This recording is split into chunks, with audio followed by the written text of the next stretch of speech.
ಶಿರದಲ್ಲಿ ಕೈಲವ ಹಚ್ಚುವನು. ಜೀವಮಾನವೆಲ್ಲ ಶುಭವ ನೀಡುವನು. ಜೀವಮಾನವೆಲ್ಲ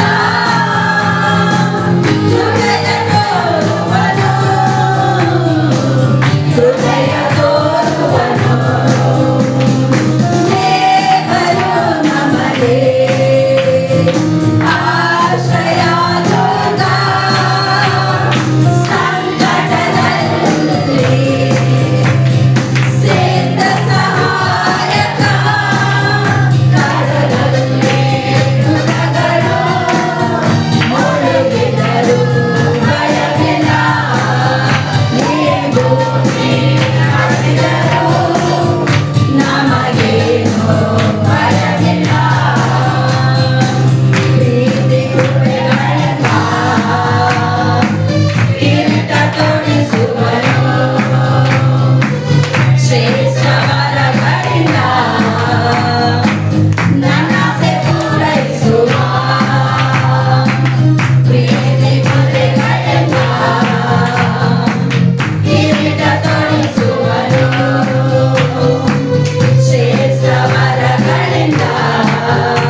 கொடுக்காமல் எந்த பலியும் ஏற்றுக்கொள்ளப்படாது. ஒப்பு கொடுக்காம எந்த ஆராதனையும் கேட்கப்படாது. ஆண்டவர் சமூகத்தை நம்ம எல்லாம் ஒப்பு கொடுக்கலாம். உங்க தலைகளில கர்த்தருக்கு நேராக, உங்க கண்களை கர்த்தருக்கு நேராக, எங்களை நான் அர்ப்பணிக்கிறேன் ஆண்டவர் என்று சொல்லி உங்களை அர்ப்பணிங்க. இந்த உலகம் நமக்கு நிரந்தரம் அல்ல, நம்முடைய அதிகாரம் நிரந்தரம் அல்ல, நம்முடைய ஆளுகை நமக்கு நிரந்தரம் அல்ல. கர்த்தர் கொடுத்திருக்கிற தேவ வசனம் மாத்திரம்தான் நமக்கு கடைசி வரைக்கும் உலகம் ஒழிக்க சதா காலத்துல தேவ ராஜ்யத்துக்குள்ள கொண்டு செல்கிற வேலனாக. Hallelujah, hallelujah, hallelujah, hallelujah, hallelujah, hallelujah. Tamma ಮಾಡೋದೆಲ್ಲ ಮಾಡಿ ಆಯ್ತು, ಇನ್ನೇನು ಉಳಿದೈತು, ಬಂದು ಕೇಳುತ್ತಾ ನಡತಾ ನಿನ್ನ ಗತಿಯೇನೋ.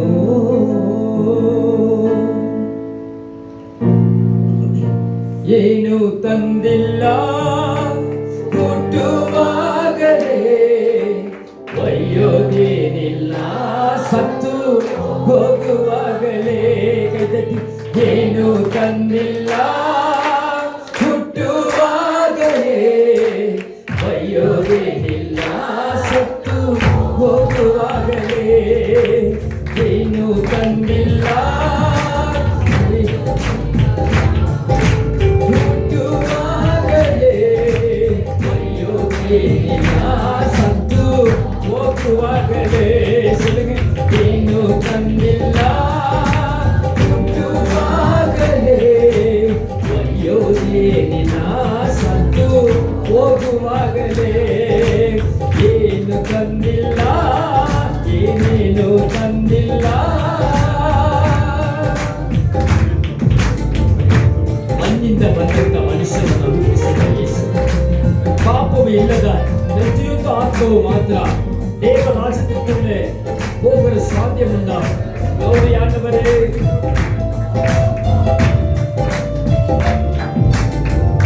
ಮಣ್ಣಿಂದಲೇ ನಿನ್ನ ದೇವರು ರೂಪಿಸ್ಯಾನ, ಮಣ್ಣಿಂದಲೇ ನಿನ್ನ ದೇವರು ರೂಪಿಸ್ಯಾನ. ಸತ್ತ ಮ್ಯಾಗೆ ತಿರುಗಿ ಮಣ್ಣಿಗೆ ಸೇರುವುದು, ಸತ್ತ ಮ್ಯಾಗೆ ತಿರುಗಿ ಮಣ್ಣಿಗೆ ಸೇರುವುದು. ಪಾಪವು ಇಲ್ಲದ ಆತ್ಮ,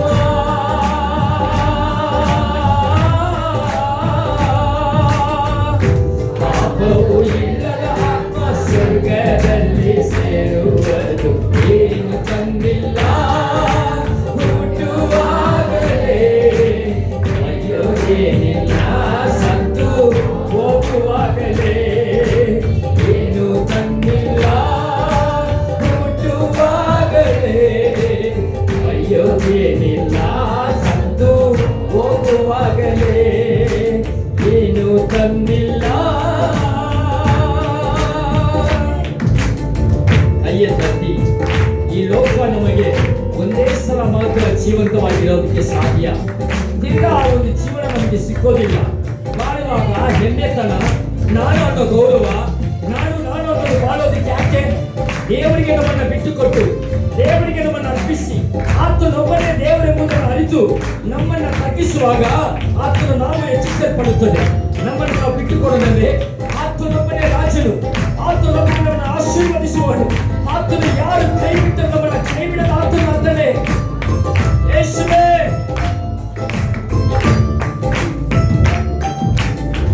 ಒಂದೇ ಸಲ ಸಾಯೋದ ತಮ್ಮ, ಆಮೇಲೆ ನ್ಯಾಯ ತೀರ್ಪು.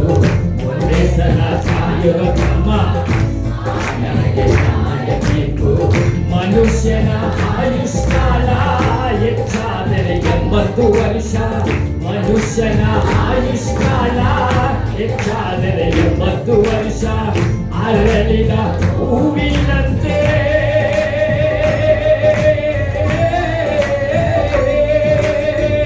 ಅರಳಿದ ಹೂವಿನಂತೆ ಸಂಜೆಗೆ ಬಾಡುವುದು. ಏನು ತಂದಿಲ್ಲ ಅಯ್ಯೋಗೇನಿಲ್ಲ ಸತ್ತು ಹೋಗುವಾಗಲೇ ಹೇಳಿ ಏನು ತಂದಿಲ್ಲ ಹುಟ್ಟುವಾಗಲೇ ಅಯ್ಯೋಗೇನಿಲ್ಲ ಸತ್ತು ಹೋಗುವಾಗಲೇ ಏನು ತಂದಿಲ್ಲ ಅಯ್ಯೋದೇನಿಲ್ಲ. ಆಮೇಲೆ ಯೇಸು ಒಳ್ಳೆಯವರು. ನಮಗೆ ಸಿಕ್ಕಿದಂತ ಈ ದಿನ ಒಳ್ಳೆ ದಿನ. ಇದನ್ನ ಬಿಟ್ರೆ ಇನ್ನೊಂದು ದಿನ ಸಿಕ್ಕುತ್ತೆ ಎಂಬುದು ನಮಗೆ ಯಾರಿಗೂ ಗ್ಯಾರಂಟಿನೇ ಇಲ್ಲ.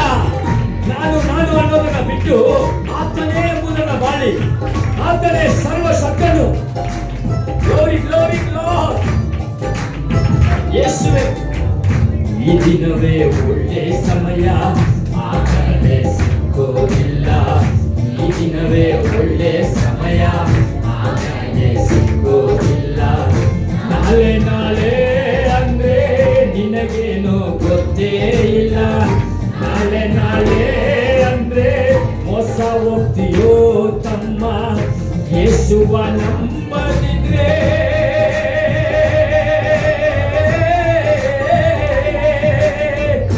ಯೇಸುವ ನಂಬದಿದ್ರೆ ಸಿಕ್ಕೋದಿಲ್ಲ ಮುಕ್ತಿ ನಿನಗೆ. ಏನು ತಂದಿಲ್ಲ ಹುಟ್ಟುವಾಗಲೇ ಅಯ್ಯೋಗೇನಿಲ್ಲ ಸತ್ತು ಹೋಗುವಾಗಲೇ ಹೇಳಿ ಏನು ತಂದಿಲ್ಲ ನಾವು ಹುಟ್ಟುವಾಗಲೇ ಅಯ್ಯೋಗೇನಿಲ್ಲ ಸತ್ತು ಹೋಗುವಾಗಲೇ ಏನೇನು ತಂದಿಲ್ಲ ಹುಟ್ಟುವಾಗಲೇ ಅಯ್ಯೋಗೇನಿಲ್ಲ ಸತ್ತು ಹೋಗುವಾಗಲೇ. ಒಂದೇ ಸಲ ಸಾಯೋದ ತಮ್ಮ, ಹಾಗಾಗಿ ನ್ಯಾಯ ತೀರ್ಪು. ಒಂದೇ ಸಲ ಸಾಯೋದ ತಮ್ಮ, ಹಾಗಾಗಿ ನ್ಯಾಯ ತೀರ್ಪು. ಮನುಷ್ಯನ ಆಯುಷ್ಕಾಲ ಹೆಚ್ಚಾದರೆ 80 ವರ್ಷ. ಮನುಷ್ಯನ ಆಯುಷ್ಕಾಲ ಹೆಚ್ಚಾದರೆ 80 ವರ್ಷ. ಅರಳಿದ ಹೂವಿನಂತೆ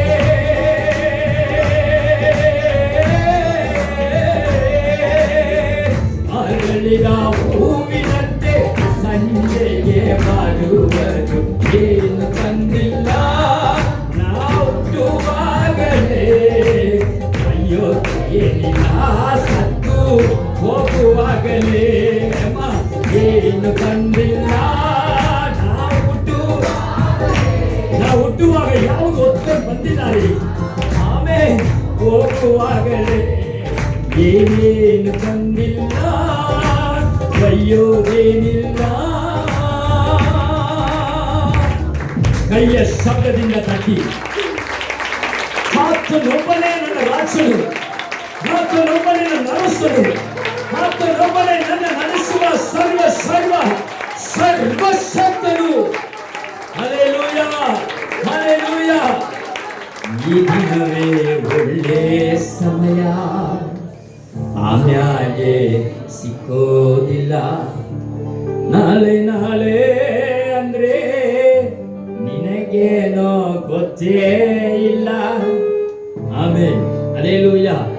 ನಾಳೆ ಅಂತ ಕೂತ್ಕೊಂಡ್ ಬಿಟ್ರೆ ನಾವು ನಾಳೆನ ನೋಡೋದು ನಮಗೆ ಗ್ಯಾರಂಟಿ ಆಗೋದಿಲ್ಲ. ಈ ದಿನ ನಮ್ಗೆ ಏನಾಗಿದೆ? ತುಂಬಾ ಒಳ್ಳೆಯ ದಿನ, ತುಂಬಾ ಒಳ್ಳೆಯ ದಿನ. 31ನೇ ತಾರೀಕು ಹೋದ ವರ್ಷ ಒಬ್ಬ ದೊಡ್ಡ ಶ್ರೀಮಂತರು, ನನಗೆ ಗೊತ್ತಿರುವಂಥವರು, ಅವರು 30ನೇ ತಾರೀಕು ನನಗೆ ಕರೆ ಮಾಡ್ತಾರೆ. 31ನೇ ತಾರೀಕು ರಾತ್ರಿ ಪ್ರೇಯರ್ ಆರಾಧನೆಗೆ ಬರಬೇಕಂತ ನನ್ನನ್ನು ಕರೀತಾರೆ. ಅವರೊಂದು ದೊಡ್ಡ ಸೇವಕರಾಗಿದ್ದರು. ಆದರೆ ಅದೇ 31ನೇ ತಾರೀಕು ನಾನು ಅಲ್ಲಿ ಹೋಗುವಾಗ ಅವತ್ತು ರಾತ್ರಿ ಸಾವನ್ನಪ್ಪಿದ್ರು. ಏನು ಎತ್ತ ಅಂತ ಗೊತ್ತಾಗಿಲ್ಲ. ನೀತಿವಂತರಿಗೆ ಈ ಗತಿ ಅಂದರೆ ಪಾಪಿಷ್ಠರಿಗೆ ಏನು ಗತಿ ಆಗುತ್ತೆ? ದೇವರ ಮಕ್ಕಳೇ, ಸಭೆ ಅನ್ನೋದು ನಮ್ಮನ್ನು ತಿದ್ದುಕೊಳ್ಳೋದು, ಸಭೆ ಅನ್ನೋದು ನಮ್ಮನ್ನು ದೇವರ ಮಾರ್ಗದಲ್ಲಿ ನಡೆಸುವಂಥದ್ದು. ಸಭೆ ಅನ್ನೋದು ನಮಗಾಗಿ ಯೇಸು ಕ್ರಿಸ್ತನು ಸ್ವಂತ ರಕ್ತದಿಂದ ಸಂಪಾದಿಸಿ. ಅಪೊಸ್ತಲರ ಕೃತ್ಯ 20ನೇ ಅಧ್ಯಾಯ 28ನೇ ವಾಕ್ಯ ಹೇಳುತ್ತೆ, ಸ್ವಂತ ರಕ್ತದಿಂದ ಸಂಪಾದಿಸಲ್ಪಟ್ಟದ್ದು ಯೇಸು ಕ್ರಿಸ್ತನ ಸಭೆ. ಕೈಗಳ ತಟ್ಟಿ ಆತನೊಬ್ಬನೇ ಮಹೋನ್ನತನು, ಆತನೊಬ್ಬನೇ ಘನಕ್ಕೆ ಪಾತ್ರನು. ಹಲ್ಲೆಲೂಯಾ. ಅದು ತಿಳ್ಕೊಳ್ಳಿ, ದೇವರು ಒಳ್ಳೆಯವರು, ಆತನ ಕೃಪೆಯು ಶಾಶ್ವತವಾದ. ಮಾತ್ರೆಯಿಂದ ಆಗದೆ ಇರೋದನ್ನ ದೇವರು ವಾಕ್ಯದಿಂದ ಸರಿ ಮಾಡುವಂತ ಶಕ್ತನಾಗಿದ್ದಾರೆ. ஹல்லேலூயா. வார்த்தை, அதாவது மாத்திரை சாதிக்காததை கர்த்தருடைய வார்த்தை சாதிக்கும். இன்னைக்கு வாசிக்கப்பட்ட அந்த சங்கீதம் மிகவும் ரொம்ப அருமையான சங்கீதம். எனக்கு ரொம்பவே அட்டாச்மெண்ட்டாக இருந்தது அந்த சங்கீதம். இன்னைக்கு நிறைய குடும்பங்களில் வர கால் கூட இப்படி தான் இருக்குது, நடந்துட்டு இருக்கிற காரியங்கள் இப்படி தான் இருக்குது. இந்த தாவீது இதை பாட்டா எழுதுறாருட்ட. எப்படி எழுதுறாரு? பாட்டாய்க்கு எழுதுறாரு. இந்த சங்கீதத்தை படிக்கும் போது தான் கர்த்தர் இங்கே அந்த பாட்டை எனக்கு ஞாபகம் கொடுத்தார். அல்லேலூயா, அல்லேலூயா. என்ன இந்த பாட்டை கொடுத்தார்? ಮಣ್ಣಿಂದಲೇ ನಿನ್ನ ದೇವರು ರೂಪಿಸ್ಯಾನ. ನಮ್ಮನ್ನ ದೇವರು ಯಾವುದರಿಂದ ಸೃಷ್ಟಿ ಮಾಡಿದ್ದಾನೆ? ಮಣ್ಣಿನಿಂದ ಸೃಷ್ಟಿ ಮಾಡಿದ್ದಾನೆ. ಆದ್ರೆ ಕೆಲವರು ಎಲ್ಲಾದ್ರೂ ಬರ್ಬೇಕಂದ್ರೆ ಚಿನ್ನ ಹಾಕಿಲ್ಲ ಅಂದ್ರೆ ಆಚೆ ಬರೋದೇ ಇಲ್ಲ. ಯಾವ್ದು ಹಾಕಿಲ್ಲ ಅಂದ್ರೆ? ಚಿನ್ನ ಹಾಕಿಲ್ಲ ಅಂದ್ರೆ ಅಣ್ಣನ್ ಬರೋದೇ ಇಲ್ಲ ಆಚೆ. ಇನ್ನು ಕೆಲವರು ಏನ್ ಹಾಕಿಲ್ಲ ಅಂದ್ರೆ ಬರಲ್ಲ. ಅಯ್ಯೋ, ಒಳ್ಳೆ ಸ್ಯಾರಿ ಇಲ್ಲ, ಹೆಂಗ್ ಬರೋದು? ಯಾವ್ದಿಲ್ಲ? ಒಳ್ಳೆ ಬಟ್ಟೆ ಇಲ್ಲ, ಹೆಂಗ್ ಬರೋದು? ಬ್ರದರ್, ಬಟ್ಟೆ ಇಲ್ಲ ಅಂದ್ರೂ ಪರವಾಗಿಲ್ಲ, ತಟ್ಟೆ ಇಲ್ಲ ಅಂದ್ರೂ ಪರವಾಗಿಲ್ಲ, ಪರಲೋಕ ರಾಜ್ಯನ ಉಳಿಸ್ಕೊಳ್ಳಿ. ಯಾವುದನ್ನ ಉಳಿಸ್ಕೊಳ್ಬೇಕು? ಪರಲೋಕ ರಾಜ್ಯ. ದೇವರ ವಾಕ್ಯ ಹೇಳ್ತಾ ಇದೆ, ಕೀರ್ತನೆ 13ನೇ ವಾಕ್ಯ 1ನೇ ವಚನದಲ್ಲಿ, ಯೆಹೋವನೇ, ನೀನು ಇನ್ನೆಷ್ಟರವರೆಗೆ ನನ್ನನ್ನು ಸಂಪೂರ್ಣವಾಗಿ ಮರೆತಿರುವೆ. ದೇವರು ಯಾರನ್ನ ಮರೀತಾರೆ? ಯಾರನ್ನ ಕೈ ಬಿಡ್ತಾರೆ? ಯಾರ ಹತ್ರದಲ್ಲಿ ಆತನು ಇರೋದಿಲ್ಲ. ಕೆಲವೊಬ್ಬರಿಗೆ ಈ ಸತ್ಯ ಗೊತ್ತಾಗೋದೇ ಇಲ್ಲ. ಕೆಲವೊಬ್ಬರಿಗೆ ಈ ಸತ್ಯ ಇದನ್ನ ಬರಿತಾ ಇರೋದು ಯಾರು?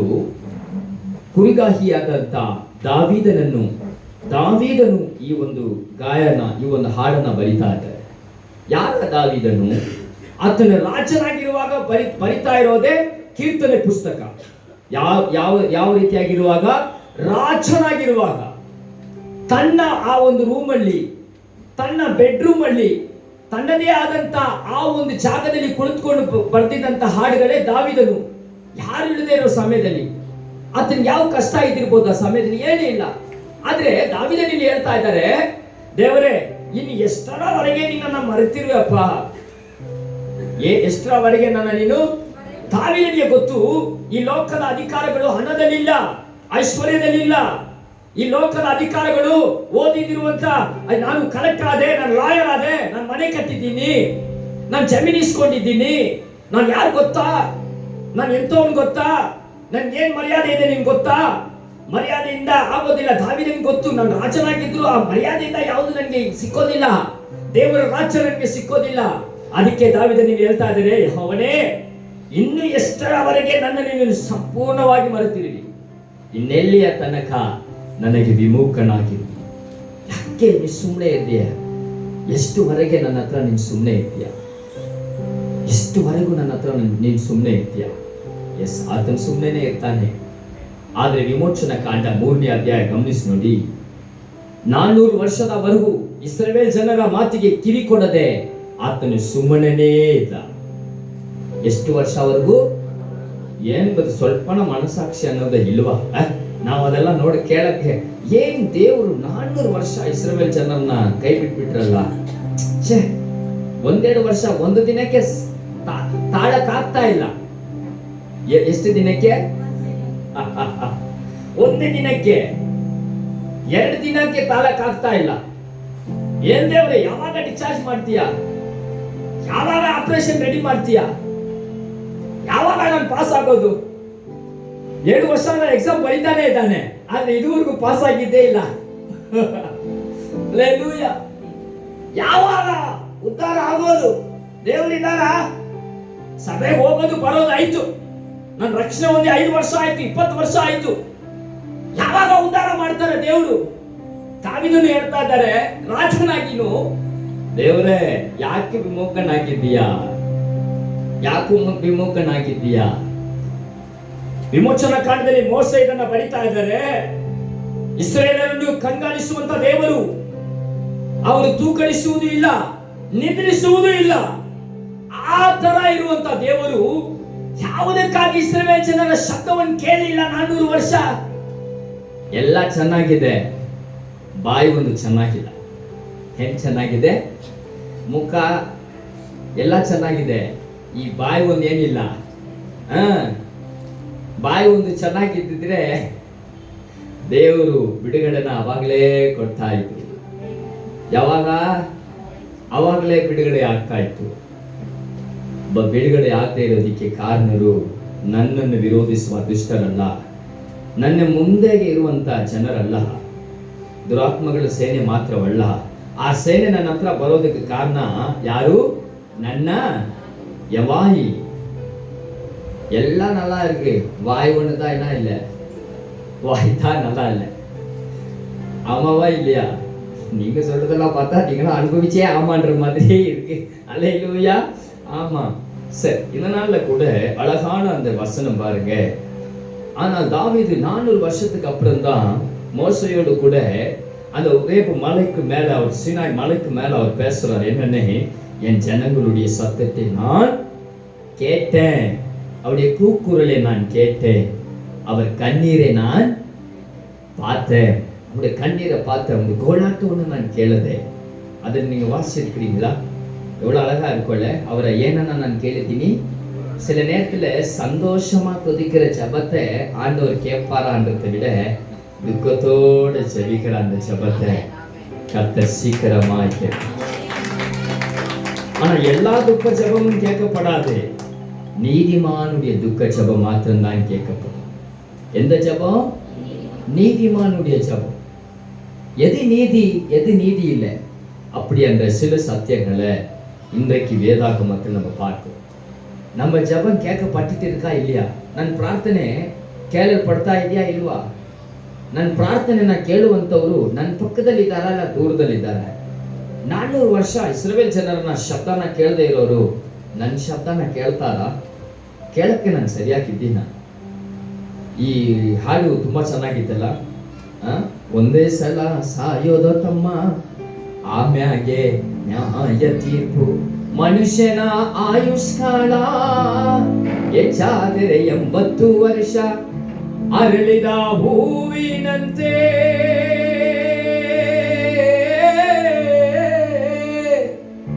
ಅರಳಿದ ಹೂವಿನಂತೆ ಸಂಜೆಗೆ ಬಾಡುವುದು. ಸಂಜೆಗೆ ಏನಾಗುತ್ತೆ? ಬಾಡೋಗುತ್ತೆ. ಮನುಷ್ಯನಾಗ್ದ ಪ್ರತಿಯೊಂದು ಮಾತು ತುಂಬಾ ಮುಖ್ಯವಾಗಿರ್ಬೇಕು. ಹೋದ ವಾರ ಓದಿದಂತ ಕೀರ್ತನೆಯನ್ನು ತುಂಬಾ ಚೆನ್ನಾಗಿರೋ ಕೀರ್ತನೆ, 12ನೇ ಕೀರ್ತನೆಯಲ್ಲಿ 3ನೇ ವಾಕ್ಯನ ನೋಡಿ. ಯೆಹೋವನು ವಂಚನೆಯ ತುಟಿಗಳನ್ನು, ಬಡಾಯಿ ನಾಲಿಗೆಯನ್ನು ಕಡಿದು ಬಿಡಲಿ. ಏನ್ ಮಾಡ್ತಾರೆ ದೇವರು? ನೀನ್ ಮಾಡೋದೆಲ್ಲ ಮಾಡಿ, ಅದಕ್ಕೆ ಮಾಡೋದೆಲ್ಲ ಮಾಡಿ ಆಯ್ತು. ಸೋಮವಾರ, ಮಂಗಳವಾರ, ಬುಧವಾರ, ಗುರುವಾರ, ಶುಕ್ರವಾರ, ಶನಿವಾರ, ಇನ್ನೇನ್ ಉಳಿದೈ ನಾಳೆ ಹೋಗಿ ಮಾಡೋದಕ್ಕೆ. அல்லேலூய. அது ಇಲ್ಲಿ ಬಂದು ಹೆಂಗೆ? ಆರಾಧನೆ ಆರಾಧನೆ, துதி ஆராதனை ஆராதனை, காலையிலும் மாலையிலும், ಸಂಡೇ மட்டும் ಆರಾಧನೆ. ಯಾವಾಗ ನಮ್ಮ ಆರಾಧನೆ? ಯಾವಾಗ? ಭಾನುವಾರ ಮಾತ್ರ, ಮಿಕ್ಕಿದ ದಿನ ಅಲ್ಲ ಆರಾಧನೆನೇ ಇಲ್ಲ, ಯಾವುದೇ ಇಲ್ಲ. ನನ್ನ ಇಷ್ಟಕ್ಕೆ ನನ್ನ ಬಿಡಿ. ಆರಾಧನೆ ಭಾನುವಾರ ಮಾತ್ರ ಆರಾಧನೆ. ಹೆಂಗೆ ಬ್ರದರ್? ಕರೆಕ್ಟಾ ಬ್ರದರ್? ಬ್ರದರ್ ತಲೆ ಹಚ್ಚ ಕರೆಕ್ಟಾಗಿ ಹೇಳ್ತೀರಾ ಬ್ರದರ್? அல்லேலೂಯ. ಆರಾಧನೆ ದೇವರು ನಮಗೆ ಸಭೆಗೆ ಯಾಕೆ 7ನೇ ದಿನದಲ್ಲಿ ಕರೀತಾರೆ ಅಂದ್ರೆ, ಮಿಕ್ಕಿದಿರುವಂತ 6 ದಿನಗಳು ಆತನೊಂದಿಗೆ ಇರೋದಕ್ಕೆ, ಆತನ ನಮಗೆ ಬಾಗಿಲಾಗಿರೋದಕ್ಕೆ, ಆತನ ಜ್ಞಾನವು, ಆತನ ಜ್ಞಾಪಕವು ನಮ್ಮ ಬಾಯಲ್ಲಿ ಇರೋದಕ್ಕೆ. ಇವತ್ತು ನಾವು ನೋಡ್ತಾ ಇದ್ದೀವಿ, ಮೊದಲ ಗೀತೆ ಆಗೋದಕ್ಕೆ ಗುಣಲಕ್ಷಣಗಳು ತುಂಬಾ ಮುಖ್ಯವಾಗಿದೆ. ಅದನ್ನು ಮೊದಲನೇದು ಏನ್ ಮಾಡ್ಬೇಕು? ನಾನು ಪರಲೋಕ ರಾಜ್ಯಕ್ಕೆ ಹೋಗೋದಿಕ್ಕೆ ಮನೆ ಪರಿವರ್ತನೆ ಆಗ್ಬೇಕು. முதல் நான் பரலோக ராஜ்யத்துக்கு போக என்ன செய்யணும்? மனம் திரும்பணும். ரெண்டாவது ಎರಡನೇ ಪಾಪ ಅರಿಕೆ ಮಾಡಬೇಕು. ಮೂರನೇದು ಏನು ಸಿಗುತ್ತೆ? ರಕ್ಷಣೆ. ಆಮೇಲೆ ರಕ್ಷಣೆ ಸಿಕ್ಕಿದ ಮೇಲೆ ರಕ್ಷಣೆನ ಕಾಪಾಡಿಕೊಳ್ಳಕ್ಕೆ ನಾನು ಏನ್ ಮಾಡಬೇಕು? ಸತ್ಯ ದೇವರನ್ನ ನಾನು ಆರಾಧಿಸಬೇಕು, ಆತನ ತಿಳ್ಕೊಳ್ಬೇಕು. ಪಿತನಾದ ದೇವರು ಹೇಗಿದ್ದಾರೆ? ಕುಮಾರನಾದ ಯೇಸು ಕ್ರಿಸ್ತು ಪರಿಶುದ್ಧ ಆತ್ಮನು ಸತ್ಯವಾಗಿದೆ. ಇವಾಗ ಸತ್ಯ ನಾನು ತಿಳ್ಕೊಂಡ್ಬಿಟ್ಟೆ, ಸತ್ಯ ನನ್ನ ಬಾಯಲ್ಲಿದೆ. ಈಗ ನನ್ನ ಬಾಯಿ ಏನ್ ಮಾಡಬಾರ್ದು? ಪಾಪಕ್ಕೆ ನನ್ನ ಬಾಯಿ ಹೋಗಬಾರ್ದು. ಇದನ್ನ ನಾವು ನೋಡ್ತಾ ಇದ್ದೀವಿ ದೇವರ ವಾಕ್ಯದ ಮುಖಾಂತರ. ಹಲ್ಲೆಲೂಯಾ. ಹೋದ ವಾರ ನೋಡಿದ್ವಿ ನಮ್ಮ ನಾಲಿಗೆ ಯಾಕಿರಬಾರ್ದು? ಎಫೆಸರ ಪುಸ್ತಕ 5ನೇ ಅಧ್ಯಾಯ 4ನೇ ವಾಕ್ಯ. ಚುಚ್ಚಿ ಮಾತಾಡೋ ನಾಲಿಗೆ ಯಾಕೆ ಇರಬಾರ್ದು? ನಮ್ಮ ನಾಲಿಗೆ ಮತ್ತೊಬ್ಬರನ್ನ ಏನ್ ಮಾಡಬಾರ್ದು? ಚುಚ್ಚಿ ಮಾತಾಡಬಾರ್ದು. ಅವನಿಗೇನಿದೆ? ಅವನಿಗೇನು ಯೋಗ್ಯತೆ ಇದೆ? ಇವ್ರಿಗೇನು ಯೋಗ್ಯತೆ ಇದೆ? ಇವ್ರೇನು ಹಂಗೆ ಅಂತ ನಮ್ಮ ನಾಲಿಗೆ ಏನ್ ಮಾಡಬಾರ್ದು? ಮತ್ತೊಬ್ಬರನ್ನ ಚುಚ್ಚಿ ಮಾತಾಡಬಾರ್ದು. ನಮ್ಮ ನಾಲಿಗೆ ನ್ಯಾಯ ತೀರಿಸಬಾರ್ದು. ಈ ತರ ಇರೋ ನಾಲಿಗೆಗಳು ಮಾತ್ರ ಏನಾಗೋದಕ್ಕೆ ಸಾಧ್ಯ? ಮೊದಲ ಗೀತಿ ಆಗೋದಕ್ಕೆ ಸಾಧ್ಯ. ಇಲ್ಲ ಅಂದ್ರೆ ಈ ನಾಲಿಗೆಗಳು ಮೊದಲ ಗೀತಿ ಆಗೋದಕ್ಕೆ ಸಾಧ್ಯ ಇಲ್ಲ. ಆರಾಧನೆ ಸಭೆಯಲ್ಲಿ ಮಾತ್ರ ಆರಾಧಿಸಿ ಮನೆಗೆ ಹೋಗಿ ಆರಾಧನೆ ಮಾಡದೆ ನಾನು ಮಾಡೋದನ್ನೇ ತಿರ್ಗಾ ಮಾಡ್ತೀನಿ ಅಂತೇಳಿ ನಾವು ಪಾಪದಲ್ಲಿ ಬೀಳ್ಬೋದ್ರೆ ನಾವು ಹೆಸರಿಗೆ ಮಾತ್ರ ಮೊದಲ ಗೀತೆ ಅಂತ ಇಟ್ಕೊಳ್ಬಹುದು. ಪರಲೋಕ ರಾಜ್ಯಕ್ಕೆ ಹೋಗೋದಕ್ಕೆ ಸಾಧ್ಯನೇ ಇಲ್ಲ. ದೇವರ ವಾಕ್ಯ ಹಂಗೆ ಹೇಳುತ್ತೆ. ಅದೇ ಎಫೆಸರ ಪುಸ್ತಕ 5:4 ಹುಚ್ಚು ಮಾತಿರಬಾರ್ದು. ಅದೇ 4ನೇ ಅಧ್ಯಾಯದ ನೋಡಿ, ಒಳಸು ಮಾತು ನಮ್ಮ ಬಾಯಲ್ಲಿ ಇರಬಾರ್ದು. ಕುಚೋದ್ಯಕ ಮಾತುಗಳು ಬೇಡ. ಕುಚೋದ್ಯಕ ಮಾತುಗಳು ಇವು ಬೇಡ. ನಮ್ಮ ಮಾತು ಹೆಂಗಿರ್ಲಿ?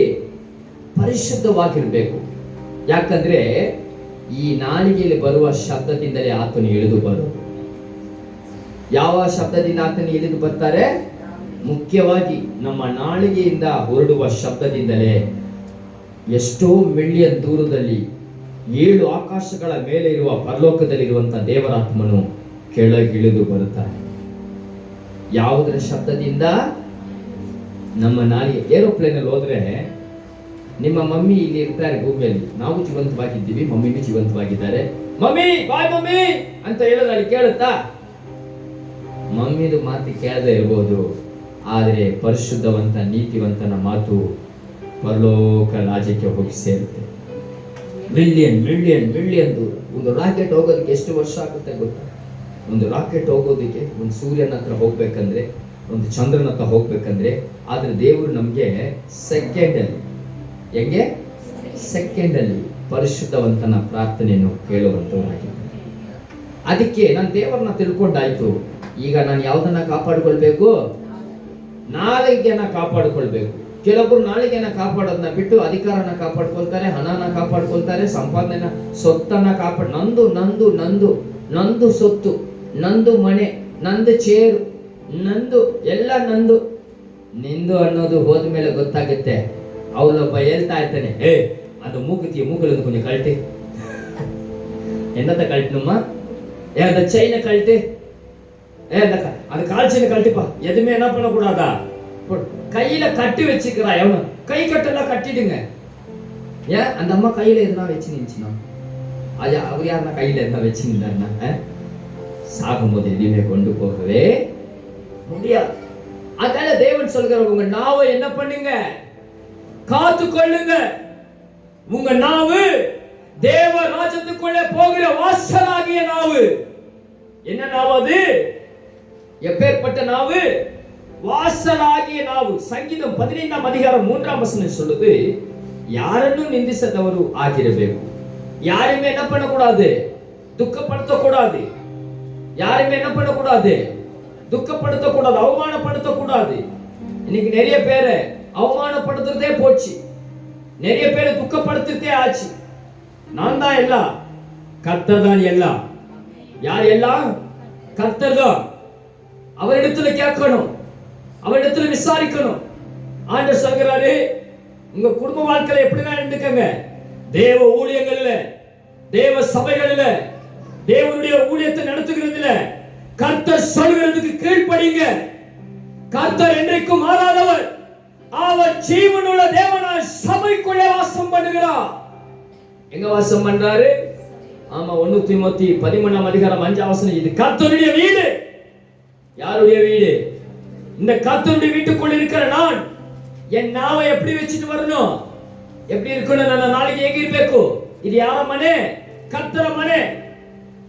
ಇದು ಯೇಸು ಕ್ರಿಸ್ತನ ಸ್ವಂತ ರಕ್ತದಿಂದ ಸಂಪಾದಿಸಿದ ಮನೆ, ಆತನು ಕಟ್ಟಿದ ಮನೆ, ಆತನ ದೇಹವಾಗಿರುವ ಮನೆ. ಈ ಮನೆಯಲ್ಲಿ ನಾನು ನನ್ನಷ್ಟಕ್ಕೆ ಮಾತಾಡೋದಲ್ಲ, ನಾನು ಯಾರೋ ಹೇಳಿದನ್ನ ಕಲ್ಪಿಸಿ ಮಾತಾಡೋದಕ್ಕೆ ಇಲ್ಲಿ ಬರೋದಿಲ್ಲ. ನಾನು ಮಾತಾಡುವಂತ ಶಬ್ದವು ಮನುಷ್ಯನಿಂದ ಬರಬಾರದು, ಮನುಷ್ಯನನ್ನು ಸೃಷ್ಟಿಸಿದ ಸರ್ವಶಕ್ತನಿಂದ ಬರಬೇಕು. Amen, hallelujah. ದೇವರ ವಾಕ್ಯ ಹಂಗಿದೆ ನೋಡಿ. ನಾವು ಏನ್ ಮಾಡಬಾರ್ದು? ಹಲ್ಲೆಲೂಯಾ. ದೇವರ ವಾಕ್ಯ ಯಾರನ್ನು ನಿಂದಿಸಬಾರದು. ಆಮೇಲೆ ಯೋಬು 15:3 ಪ್ರಯೋಜನವಿಲ್ಲದ ನುಡಿಬಾರದು. ತಪ್ಪಿಸ್ಕೊಳ್ಳಕ್ಕೆ ಯಾವ್ದನ್ನ ತಪ್ಪು ಮಾಡಿರ್ತಾರೆ, ಅದರಿಂದ ತಪ್ಪಿಸ್ಕೊಳ್ಳಕ್ಕೆ ಬೇರೆ ಏನೋ ಮಾತಾಡೋದು, ಬೇರೆ ಏನೋ, ಇದೆಲ್ಲ ಹುಷಾರಾಗಿ ಮಾತಾಡೋದು.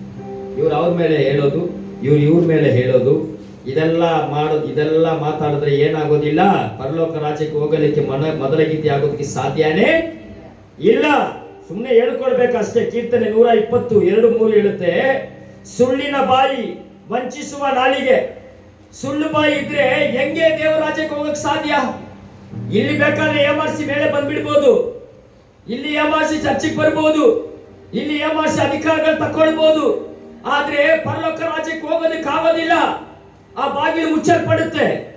ಇಷ್ಟು ಕಷ್ಟಪಟ್ಟು, ಇಷ್ಟು ಮೊಣಕಾಳಾಕಿ ಉಪವಾಸ ಪಟ್ಟದ್ದು ವ್ಯರ್ಥ, ಆರಾಧಿಸುವುದು ವ್ಯರ್ಥ, ದೇವರನ್ನ ಸ್ತುತಿಸೋದು ವ್ಯರ್ಥ. ಯಾವುದರಿಂದ? ನಿನ್ನ ಬಾಯಿ ಸುಳ್ಳಾಡೋದ್ರಿಂದ. ಯಾರಿಗೆ ಭಯ ಪಡ್ತೀರಾ? ಮನುಷ್ಯನಿಗೆ ಭಯಪಟ್ಟು ಸುಳ್ಳಾಡೋದನ್ನ ಬಿಟ್ಟು ದೇವರಿಗೆ ಭಯಪಟ್ಟು ಸತ್ಯವನ್ನ ಆಡಿ. ಯಾವುದನ್ನ ಆಡ್ಬೇಕಂತೆ? ದೇವರಿಗೆ ಭಯಪಟ್ಟು ಸತ್ಯನ ಹೇಳಿ, ಪರವಾಗಿಲ್ಲ ಬಿಡಿ. ದೇವರ ವಾಕ್ಯ ಹೇಳುತ್ತೆ, ಶರೀರವನ್ನು ಕೊಳ್ಳೋನಿಗೆ ಭಯಪಡೋದಕ್ಕಿಂತ ಶರೀರವನ್ನು, ಆತ್ಮವನ್ನು ಎರಡನ್ನು ಕೊಳ್ಳುವ, ಅದಕ್ಕೆ ನರಕಕ್ಕೆ ತಳ್ಳಲು ಅಧಿಕಾರ ಉಳ್ಳ ದೇವರಿಗೆ ಭಯಪಡಿ, ಆತನ ಮುಂದೆ ಉಳ್ಳವರಾಗಿ. ಹಲ್ಲೆಲೂಯಾ. ದೇವರ ವಾಕ್ಯ ಹೇಳುತ್ತೆ ನೋಡಿ, ಹೆಂಗಿರ್ಬೇಕು? ಸುಳ್ಳಿನ ನಾಲಿಗೆ. ಇದೆಲ್ಲ ಯಾವ್ದಾಗೋದಿಲ್ಲ. ಬಾಯಿ, ಸುಳ್ಳಿನ ಬಾಯಿ, ವಂಚಿಸುವ ನಾಲಿಗೆ ಉಳ್ಳವರಿಂದ ನನ್ನನ್ನು ಬಿಡಿಸು. ವಂಚಿಸುವ ನಾಲಿಗೆ, ದೇವರು ನಿನಗೇನು ಕೊಡಬೇಕು? ಯಾವ ಹೆಚ್ಚಿನ ಶಿಕ್ಷೆಯನ್ನು ಒದಗಿಸಬೇಕು? ಕೀರ್ತನೆ 122:3 ಹೇಳ್ತಾ ಇದೆ, ಯಾವ ಶಿಕ್ಷೆನ ದೇವರು ನಿನಗೆ ಕೊಡ್ಲಿ? ನಮಗೆ ಆಶೀರ್ವಾದ ಬರೋದಿಲ್ಲ ನಮ್ಮ ನಾಲಿಗೆ ಬದಲಾಗ್ತಿದ್ರೆ. ನಮ್ಮ ಮೇಲೆ ಇರೋ ಡ್ರೆಸ್ ಅಲ್ಲಿ ನಾವು ಡಿಫ್ರೆನ್ಸ್ ತೋರಿಸ್ಕೊಳ್ಬಹುದು. ನಮ್ಮ ಮುಖದಲ್ಲಿ ನಾವು ಕಪ್ಪಗಿರೋರು ಬೆಳ್ಳಗಾಗೋದಕ್ಕೆ ಸುಮಾರು ಕ್ರೀಮ್ ಬಂದ್ಬಿಟ್ಟಿದೆ, ಅದನ್ನು ತೋರಿಸ್ಕೊಳ್ಬಹುದು. ಆದರೆ ಹೃದಯನ ಬೆಳಕು ಮಾಡೋದಕ್ಕೆ ದೇವರ ವಾಕ್ಯ ಸತ್ಯ ಮಾತ್ರ ಆಗುತ್ತೆ. ನಟನೆಯನ್ನ ಯಾವುದು ಸಾಧ್ಯ ಮಾಡಿ, ಇಲ್ಲಿ ಸಾಧನೆ ಮಾಡ್ಬೋದೆಲ್ಲ, ಅಲ್ಲಿ ಸಾಧನೆ ಮಾಡೋಕ್ಕಾಗೋದಿಲ್ಲ. Hallelujah, hallelujah, hallelujah. ಯಾಕಂದ್ರೆ ಮನುಷ್ಯನ ಆಯುಷ್ಕಾಲ ಹೇಗಿದೆ? ಸ್ವಲ್ಪ ದಿನ ಮಾತ್ರ. ನಾಳೆ ಗ್ಯಾರಂಟಿ ಇರ್ತೀನಿ ಅನ್ನೋರು ಕೈ ಮೇಲೆ ಎತ್ತಿ ನೋಡೋಣ.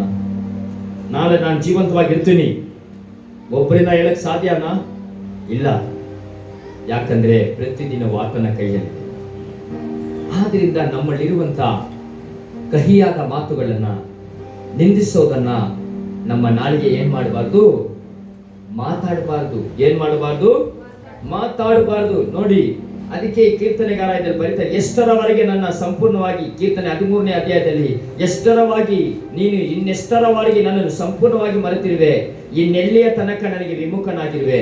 ನಾನು ಎಷ್ಟರವರೆಗೆ ಹಗಲೆಲ್ಲ ದುಃಖಾಂತರನಾಗಿ ಆಲೋಚಿಸಿಕೊಳ್ಳುತ್ತಾ ಇರಬೇಕು. ಹೆಂಗಿದ್ದಾನೆ ನೀತಿವಂತನಿಗೆ? ಏನಾಗ್ತಾ ಇದೆ? ದಾವಿದನಿಗೆ ದುಃಖ ಆಗ್ತಾ ಇದೆ. ಆದ್ರೂ ದಾವಿದನು ಕೆಲವೊಂದು ಸಲ ಬಾಯನ್ನ ವಂಚಿಸೋದಿಕ್ಕೆ ತೆಗೆದಿಲ್ಲ. Hallelujah, hallelujah. ಕೆಲವೊಂದು ಸಲ ಆತನು ಮಾಡಿದ ತಪ್ಪುಗಳಿಗಾಗಿ ಕಣ್ಣೀರಿಟ್ಟ. ನಮ್ಮ ಬಾಯಿ ಹೇಗಿರ್ಬೇಕು? ವಂಚಿಸಬಾರ್ದು. ನಮ್ಮ ಬಾಯಿ ಹೆಮ್ಮೆಯ ಮಾತಾಗಿರ್ಬಾರ್ದು. ಏನಾಗಿರ್ಬಾರ್ದು? ಹೆಮ್ಮೆಯ ಮಾತು. ನೋಡಿ, ಪಾಪಿಷ್ಠರ ನಾಲಿಗೆ ಯಾವ ರೀತಿಯಾಗಿದೆ, ನೀತಿವಂತರ ನಾಲಿಗೆ ಯಾವ ರೀತಿಯಾಗಿದೆ ಅಂತ ನೋಡೋಣ. ಕೀರ್ತನೆ 78ನೇ ಅಧ್ಯಾಯ 36ನೇ ವಾಕ್ಯ. ಮೊದಲು ಪಾಪಿಸ್ಟರ ನಾಲಿಗೆಯ ಕುರಿತು ನಾವು ನೋಡೋಣ. ಏನೆಲ್ಲ ಪಾಪಿಸ್ಟರ ನಾಲಿಗೆ ಮಾಡುತ್ತೆ ನೋಡಿ. ಇದು ಪಾಪಿಯ ಒಂದು ನಾಲಿಗೆ ಹೇಗಿದೆ. ಕೀರ್ತನೆ 78:36. ನಾವು ಅವುಗಳನ್ನು ಕಿವಿಯಾರೆ ಕೇಳಿದರೆ 36. ಆದರೆ ಅವರು ಯಥಾರ್ಥವಾಗಿರದೆ ಸುಳ್ಳಾಡಿದರು. ಹೇಗಿರದೆ ಅಂದ್ರೆ அவங்க எப்படி இருக்கல, யதார்த்தமா இருக்கல, அவங்க இருக்கிற மாதிரியே இருக்கல. ஆனா வாய் என்ன ஆயிடுச்சு? பொய் பேசுது. என்ன பேசுது? பொய் பேசுறது. என்ன நாவாகாது? நீதிமானுடைய ஒரு பிரயர் கூட பொய் பேசுறது. இது காரணம் அது காரணத்தை வச்சு பிரயர் பண்டத்துக்கு போய் பேசுறது. வேண்டாம், இது வேண்டாம், அது வேண்டாம், இது இருக்கட்டும், அது இருக்கட்டும். சில இடங்கள்ல ஏன் அப்படி இருக்கணும்? அல்லேலூயா. போய் நான் யதார்த்தವಾಗಿ ಇರೋದಿಲ್ಲ. அப்படின்னா என்ன? இருக்கிற மாதிரியே வேத வசனத்தை இருக்கிற மாதிரி இருக்கிறது இல்ல. அவங்களுக்கு அவங்க தேவைக்கு ஏத்த மாதிரி நடக்கணும் இன்னைக்கு சர்ச்சு. அவங்க தேவைக்கு ஏத்த மாதிரி நடக்கணும் இன்னைக்கு சபை. அவங்களுக்கு தேவைக்கு ஏத்த மாதிரி. இது அவங்க தேவைக்கு ஏத்த மாதிரி இல்ல, கர்த்தருடைய தேவைக்கு ஏத்த மாதிரி. ஆமென் சொல்லுங்க. கர்த்தர் நம்மை நடத்துகிறவர். நம்ம யதார்த்தமா இருக்கணும். யாரு? சுய சிந்தையா இல்ல, பரிசுத்த ஆவியானவருடைய சிந்தையா. ஆமென் சொல்லுங்க. சுய சிந்தை இல்ல, கர்த்தராகிய இயேசு கிறிஸ்துவின் சிந்தை நமக்குள்ள வரணும். யாருடைய சிந்தை வரணும்? ಕರ್ತರಾಗಿ ಯೇಸುವಿನ ಸಿಂಧವನ್ನು ಪಾರ್ಗೆ ಯಥಾರ್ಥಂ ಸುಳ್ಳಾಡಿದರು. ಆಮೇಲೆ ಕೀರ್ತನೆ 6:17 ಓದಿ. ಕೀರ್ತನೆ 6:17 ಇರುವಿನ ವಾಸಿಗೆ ಜ್ಞಾನೋಕ್ತಿ 6:17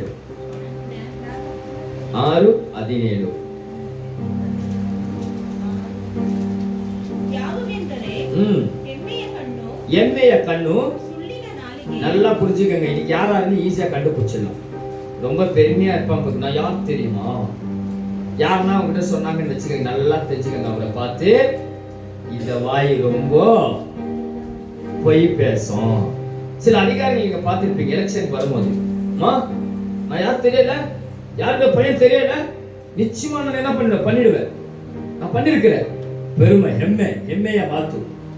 ಓದಿದ್ರಲ್ಲಿ ಹೆಮ್ಮೆ. ನಾನು ಎಷ್ಟು ಓದಿದ್ದೀನಿ ಗೊತ್ತಾ? ಈ ಬಾಯೆಲ್ಲ ಏನ್ ಮಾಡುತ್ತೆ? ಸುಳ್ಳಾಡುತ್ತೆ. ನಾನು ಹೇಳಿಲ್ಲಪ್ಪ, ನನ್ನ ಮೇಲೆ ಕೋಪ ಮಾಡ್ಕೊಳ್ಬೇಡಿ. ಯಾರಿದನ್ನ ಹೇಳಿರೋದು? ಗರ್ವದ ಕಣ್ಣು, ಸುಳ್ಳಿನ ನಾಲಿಗೆ. ಇದೆಲ್ಲಿಗಿದೆ? ಹೆಮ್ಮೆಯ ಕಣ್ಣು, ಸುಳ್ಳಿನ ನಾಲಿಗೆ. ನಾನು ಅಂತ ಯಾಕೆ ಕೊಚ್ಕೊಳ್ತೀಯೋ? ಮರಣ ಬಂದ ಮ್ಯಾಗೆ ಮಣ್ಣೆ ಪಾಳಾಗ್ತೀಯೋ? ಏನ್ ಪಾಳಾಗ್ತೀಯ? ಮರಣ ಬಂದ್ಮೇಲೆ ಮಣ್ಣು. ಇವತ್ತು ಅನೇಕ ಕಡೆ ನಾನು ಅಂತ ಗರ್ವದ ಮಾತಾಯಿತು. ನಾನೇ. ಅಪೊಸ್ತಲನಾದ ಪೇತ್ರನು ಯೇಸು ಕ್ರಿಸ್ತನ 12 ಶಿಷ್ಯರು ಹಾಗೆ ಇದ್ರು. ನಾನ್ ದೊಡ್ಡವನು. ದೇವರು ನನ್ನನ್ನ ಫಸ್ಟ್ ಕರೆದಿದ್ದಾರೆ. ಫಸ್ಟ್ ಯಾರನ್ನ ಕರೆದ್ರು? ನನ್ನ ಕರೆದಿದ್ದಾರೆ. ಇನ್ನೊಬ್ಬ ಏನು ನಿನ್ನ ಕರೆಯಕ್ ಮುಂಚೆ ನನ್ನ ನೋಡ್ಕೊಂಡು ಬಂದ್ರು. ಅಲ್ಲಿಂದ ನನ್ನ ಏನ್ ಮಾಡಿದ್ರು? ಅಲ್ಲಿಂದ ನೋಡ್ಕೊಂಡು ಬಂದ್ರು. ಇನ್ನೊಬ್ಬ ಅದಿಲ್ಲ ಏನಿಲ್ಲಪ್ಪ. ಯೇಸು ಸ್ವಾಮಿ ಹೇಳಿಲ್ವಾ, ಪ್ರತಿಯೊಬ್ಬರಿಗೂ ತಾಯ ಗರ್ಭದಲ್ಲೇ ಕರೆದಿದ್ದಾರಂತ. ಅವ್ರು ಕರೆದಿದ್ದು ಇವಾಗ, ನನ್ನ ಕರೆದಿದ್ದು ನಮ್ಮ ಮಮ್ಮಿದು ಇದೆ, ಹುಟ್ಟಕ್ ಮುಂಚೆನೆ ನನ್ನ ಕರೆದಿದ್ದಾರೆ. ಇವ್ರ ಜೊತೆ ಜಗಳ. ನಾನ್ ದೊಡ್ಡವನು, ನೀನ್ ದೊಡ್ಡವನು. ಹೆಮ್ಮೆಯ ಮಾತು, ಗರ್ವದ ಕಣ್ಣು, ಸುಳ್ಳಿನ ನಾಲಿಗೆ. ಪೇತ್ರನ ಹತ್ರ ಬಂತ ಸುಳ್ಳಿನ ನಾಲಿಗೆ. ಯೇಸು ಸ್ವಾಮಿನ ಹಿಡ್ಕೊಂಡು ಹೇರೋದನ ಅರೆಮನೆಯಲ್ಲಿ ಇಟ್ಕೊಂಡಿದ್ದಾರೆ. ಪೇತ್ರನು ಬಚ್ಚಿಟ್ಕೊಂಡು ಬಂದ. ಯೇಸುನ ಹೆಂಗಾದ್ರೂ ನೋಡ್ಬೇಕು. ಏನ್ ಮಾಡ್ತಾರೆ? ಒಬ್ಳು ಕಣ್ಣೀರ್ದೆ ಬಿಟ್ಲು. ನೀನ್ ಯಾರು? ಆತನೊಂದಿಗೆ ಇದ್ದವನು ತಾನೆ, ಆತನ ಶಿಷ್ಯರಲ್ಲಿ ನೀನು ಒಬ್ಬ ತಾನೆ. ಎಮ್ಮ ತಾಯಿ, ದೇವರ ಹಣೆಗೋ ಯಾರಂತ ನನಗೆ ಗೊತ್ತಿಲ್ಲ. ಪೇತ್ರ ಹೇಳಿದ್ದು. ಯಾರು ಹೇಳಿದ್ದು ಬ್ರದರ್? ಪೇತ್ರ. ಅಬ್ರಹಾಮನಿಗೆ 99 ವರ್ಷ ಆಗಿ ಮಗುನ ದೇವರು ಕೊಟ್ರು. ಆದ್ರೆ ತನ್ನ ಸ್ವಂತ ಹೆಂಡತಿಯಾದ ಸಾರಾಳು ಸೌಂದರ್ಯವಾಗಿದ್ಲು ಅಂತ ಈಜಿಪ್ಟ್ ದೇಶಕ್ಕೆ ಹೋಗುವಾಗ ಅಲ್ಲಿರುವಂತ ರಾಜನು ಸೌಂದರ್ಯವತಿಯನ್ನ ಬಿಡೋದಿಲ್ಲ ಅಂತ ದೇವರನ್ನ ನಂಬದೆ ಅವನ ಮೇಲೆ ಭಯ ಪಟ್ಟು ಸ್ವಂತ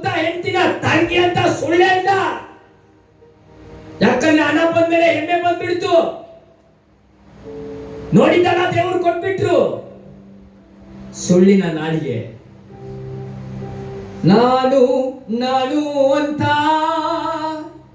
ಯಾಕೆ ಕೊಚ್ಕೊಳ್ತೀಯೋ, ಮರಣ ಬಂದ ಮ್ಯಾಗೆ ಮಣ್ಣೆ ಪಾಳಾಗ್ತೀಯೋ. ಏನಾಗ್ತೀಯ? ಮಣ್ಣೆ ಪಾಳಾಗ್ತೀಯ. ಮನುಷ್ಯನ ಮಾಂಸದ ನಾಲಿಗೆ ಪರಲೋಕ ರಾಜ್ಯಕ್ಕೆ ಹೋಗೋದಿಲ್ಲ. ಆಮೇಲೆ ನೋಡಿ ಇನ್ನೊಂದು, ಜ್ಞಾನೋಕ್ತಿ 10:31 ಓದಿ. 10:31 ಜ್ಞಾನೋಕ್ತಿ 10:31. ಶಿಷ್ಟನ ಬಾಯಲ್ಲಿ ಜ್ಞಾನವು ಮೊಳೆಯುವುದು, ಶಿಷ್ಟನ ಬಾಯಲ್ಲಿ ಜ್ಞಾನವು ಮೊಳೆಯುವುದು. ನೀಚನ ನಾಲಿಗೆ ಕತ್ತರಿಸಲ್ಪಡುವುದು. ಏನಾಗುತ್ತೆ? ಈ ನಾಲಿಗೆ ಇವತ್ತಿರಬಹುದು, ಆದ್ರೆ ನಾಳೆ ಈ ನಾಲಿಗೆ ಇರೋದಿಲ್ಲ. ಇದಕ್ಕಿಂತಲೂ ತೊದಲು ನಾಲಿಗೆ ವಾಸಿ, ಇದಕ್ಕಿಂತಲೂ ಮೂಕನಾಗಿರೋದು ವಾಸಿ. ಹಲ್ಲೆಲೂಯಾ. ನಾವು ನಮ್ಮ ಮಾತಿನಿಂದ, ಸುಳ್ಳಿಂದಲೂ, ಮತ್ತೊಬ್ಬರನ್ನ ವಂಚನೆಯಿಂದಲೂ, ಮತ್ತೊಬ್ಬರ ಚುಚ್ಚು ಮಾತಿನಿಂದಲೂ, ಮತ್ತೊಬ್ಬರನ್ನು ನಿಂದಿಸಿ ಹೆಮ್ಮೆಯ ಕಣ್ಣಿನಿಂದಲೂ ಇರೋದಕ್ಕಿಂತಲೂ ಮೂಕನಾಗಿರೋದು ವಾಸಿ. Hallelujah, hallelujah, hallelujah. ದೇವರ ವಾಕ್ಯ ಹೇಳುತ್ತೆ, ನೀಚನ ನಾಲಿಗೆ ಏನಾಗುತ್ತೆ? ನಿಮ್ಮ ನಾಲಿಗೆ ನಿರಂತರವಾಗಿ ದೇವರ ರಾಜ್ಯಕ್ಕೆ ಹೋಗೋದಿಲ್ಲ, ಅದು ಇಲ್ಲೇ ಕಟ್ಟಾಗುತ್ತೆ. ಸ್ಮಶಾನದಲ್ಲೇ ಲಾಸ್ಟ್. ಇದಕ್ಕೆ ಮೇಲೆ ನೀವು ಯಾರ ಹತ್ರ ಮಾತಾಡಕ್ಕೆ ಸಾಧ್ಯ ಆಗೋದಿಲ್ಲ, ಸಾಧ್ಯ ಆಗೋದಿಲ್ಲ. ಕೆಲವರು ಹೇಳ್ತಾರೆ, ದೇವರೇ ಪರಲೋಕ ರಾಜ್ಯದಲ್ಲಿ ನಿನ್ನ ಕಾಳ ಹತ್ರ ಒಂದು ಸ್ವಲ್ಪ ಜಾಗ ಸಿಕ್ಕಿದ್ರೆ ಸಾಕಪ್ಪ. ಅವ್ರ ಪಾಪಿ ಅಂತ ನೋಡಿ ಅಲ್ಲಿ ಸ್ವಲ್ಪ ಜಾಗ ಮ್ಯಾಟ್ ಹಾಕಿಕ್ಕಿದ್ದಾರೆ, ಅಲ್ಲಿ ಕೂತ್ಕೊಳ್ಳಿ ಹೋಗಿ ಅಲ್ಲಿ. ದೇವರ ವಾಕ್ಯ ಹೇಳುತ್ತೆ, ಪ್ರತಿಯೊಬ್ಬರಿಗೂ ಆತನು ಸಿಂಹಾಸನವನ್ನು ಆಯತ್ತ ಮಾಡಿಕ್ಕಿದ್ದಾನೆ. ಜನರಿಗೆ ಅಂತ ಸಿಂಹಾಸನ ಇದೆ ಪರಲೋಕದಲ್ಲಿ. ಅಲ್ಲಿ ಯಾರು ಕೆಲಸಗಾರನಲ್ಲ, ಪ್ರತಿಯೊಬ್ಬನು ಆತನ ಮಗನಾಗಿರ್ತಾರೆ. ಏನಾಗಿರ್ತಾರೆ? ಮಗನಾಗಿರ್ತಾರೆ. ಅದೇ ಫಾದರ್ ಬರ್ಕ್ಮನ್ಸ್ ಹೇಳಿದೆ, ಮಗನಾನೇ நான் மகனானே அப்பா பிதாவே என்றழைக்கும் உரிமையை எனக்கு தந்தார். தேவ சபையில இருக்கிற ஒவ்வொரு பிள்ளைகளுக்கும் ஆண்டவர் கொடுத்திருக்கிற உரிமை என்ன தெரியுமா? வேலைக்காரனா அல்ல பரலோக ராஜ்யத்துல, ஆனா இங்கே கர்த்தருடைய சமூகத்துல வேலைக்காரனா மாறணும், கூலிக்காரனா மாறணும். நம்முடைய நாக்க கொஞ்சம் என்ன பண்ணணும்? என்ன பண்ண? நாக்க அடக்கணும். இல்லனா நாக்கு கர்த்தர் என்ன சொல்றாரு? தயவு செஞ்சு அதை வெட்டணும் அப்படின்னு. எஜமானன் வந்து மரத்துக்கிட்ட பார்த்தாரா, மரத்துல என்ன இல்ல? கனியே இல்லையா?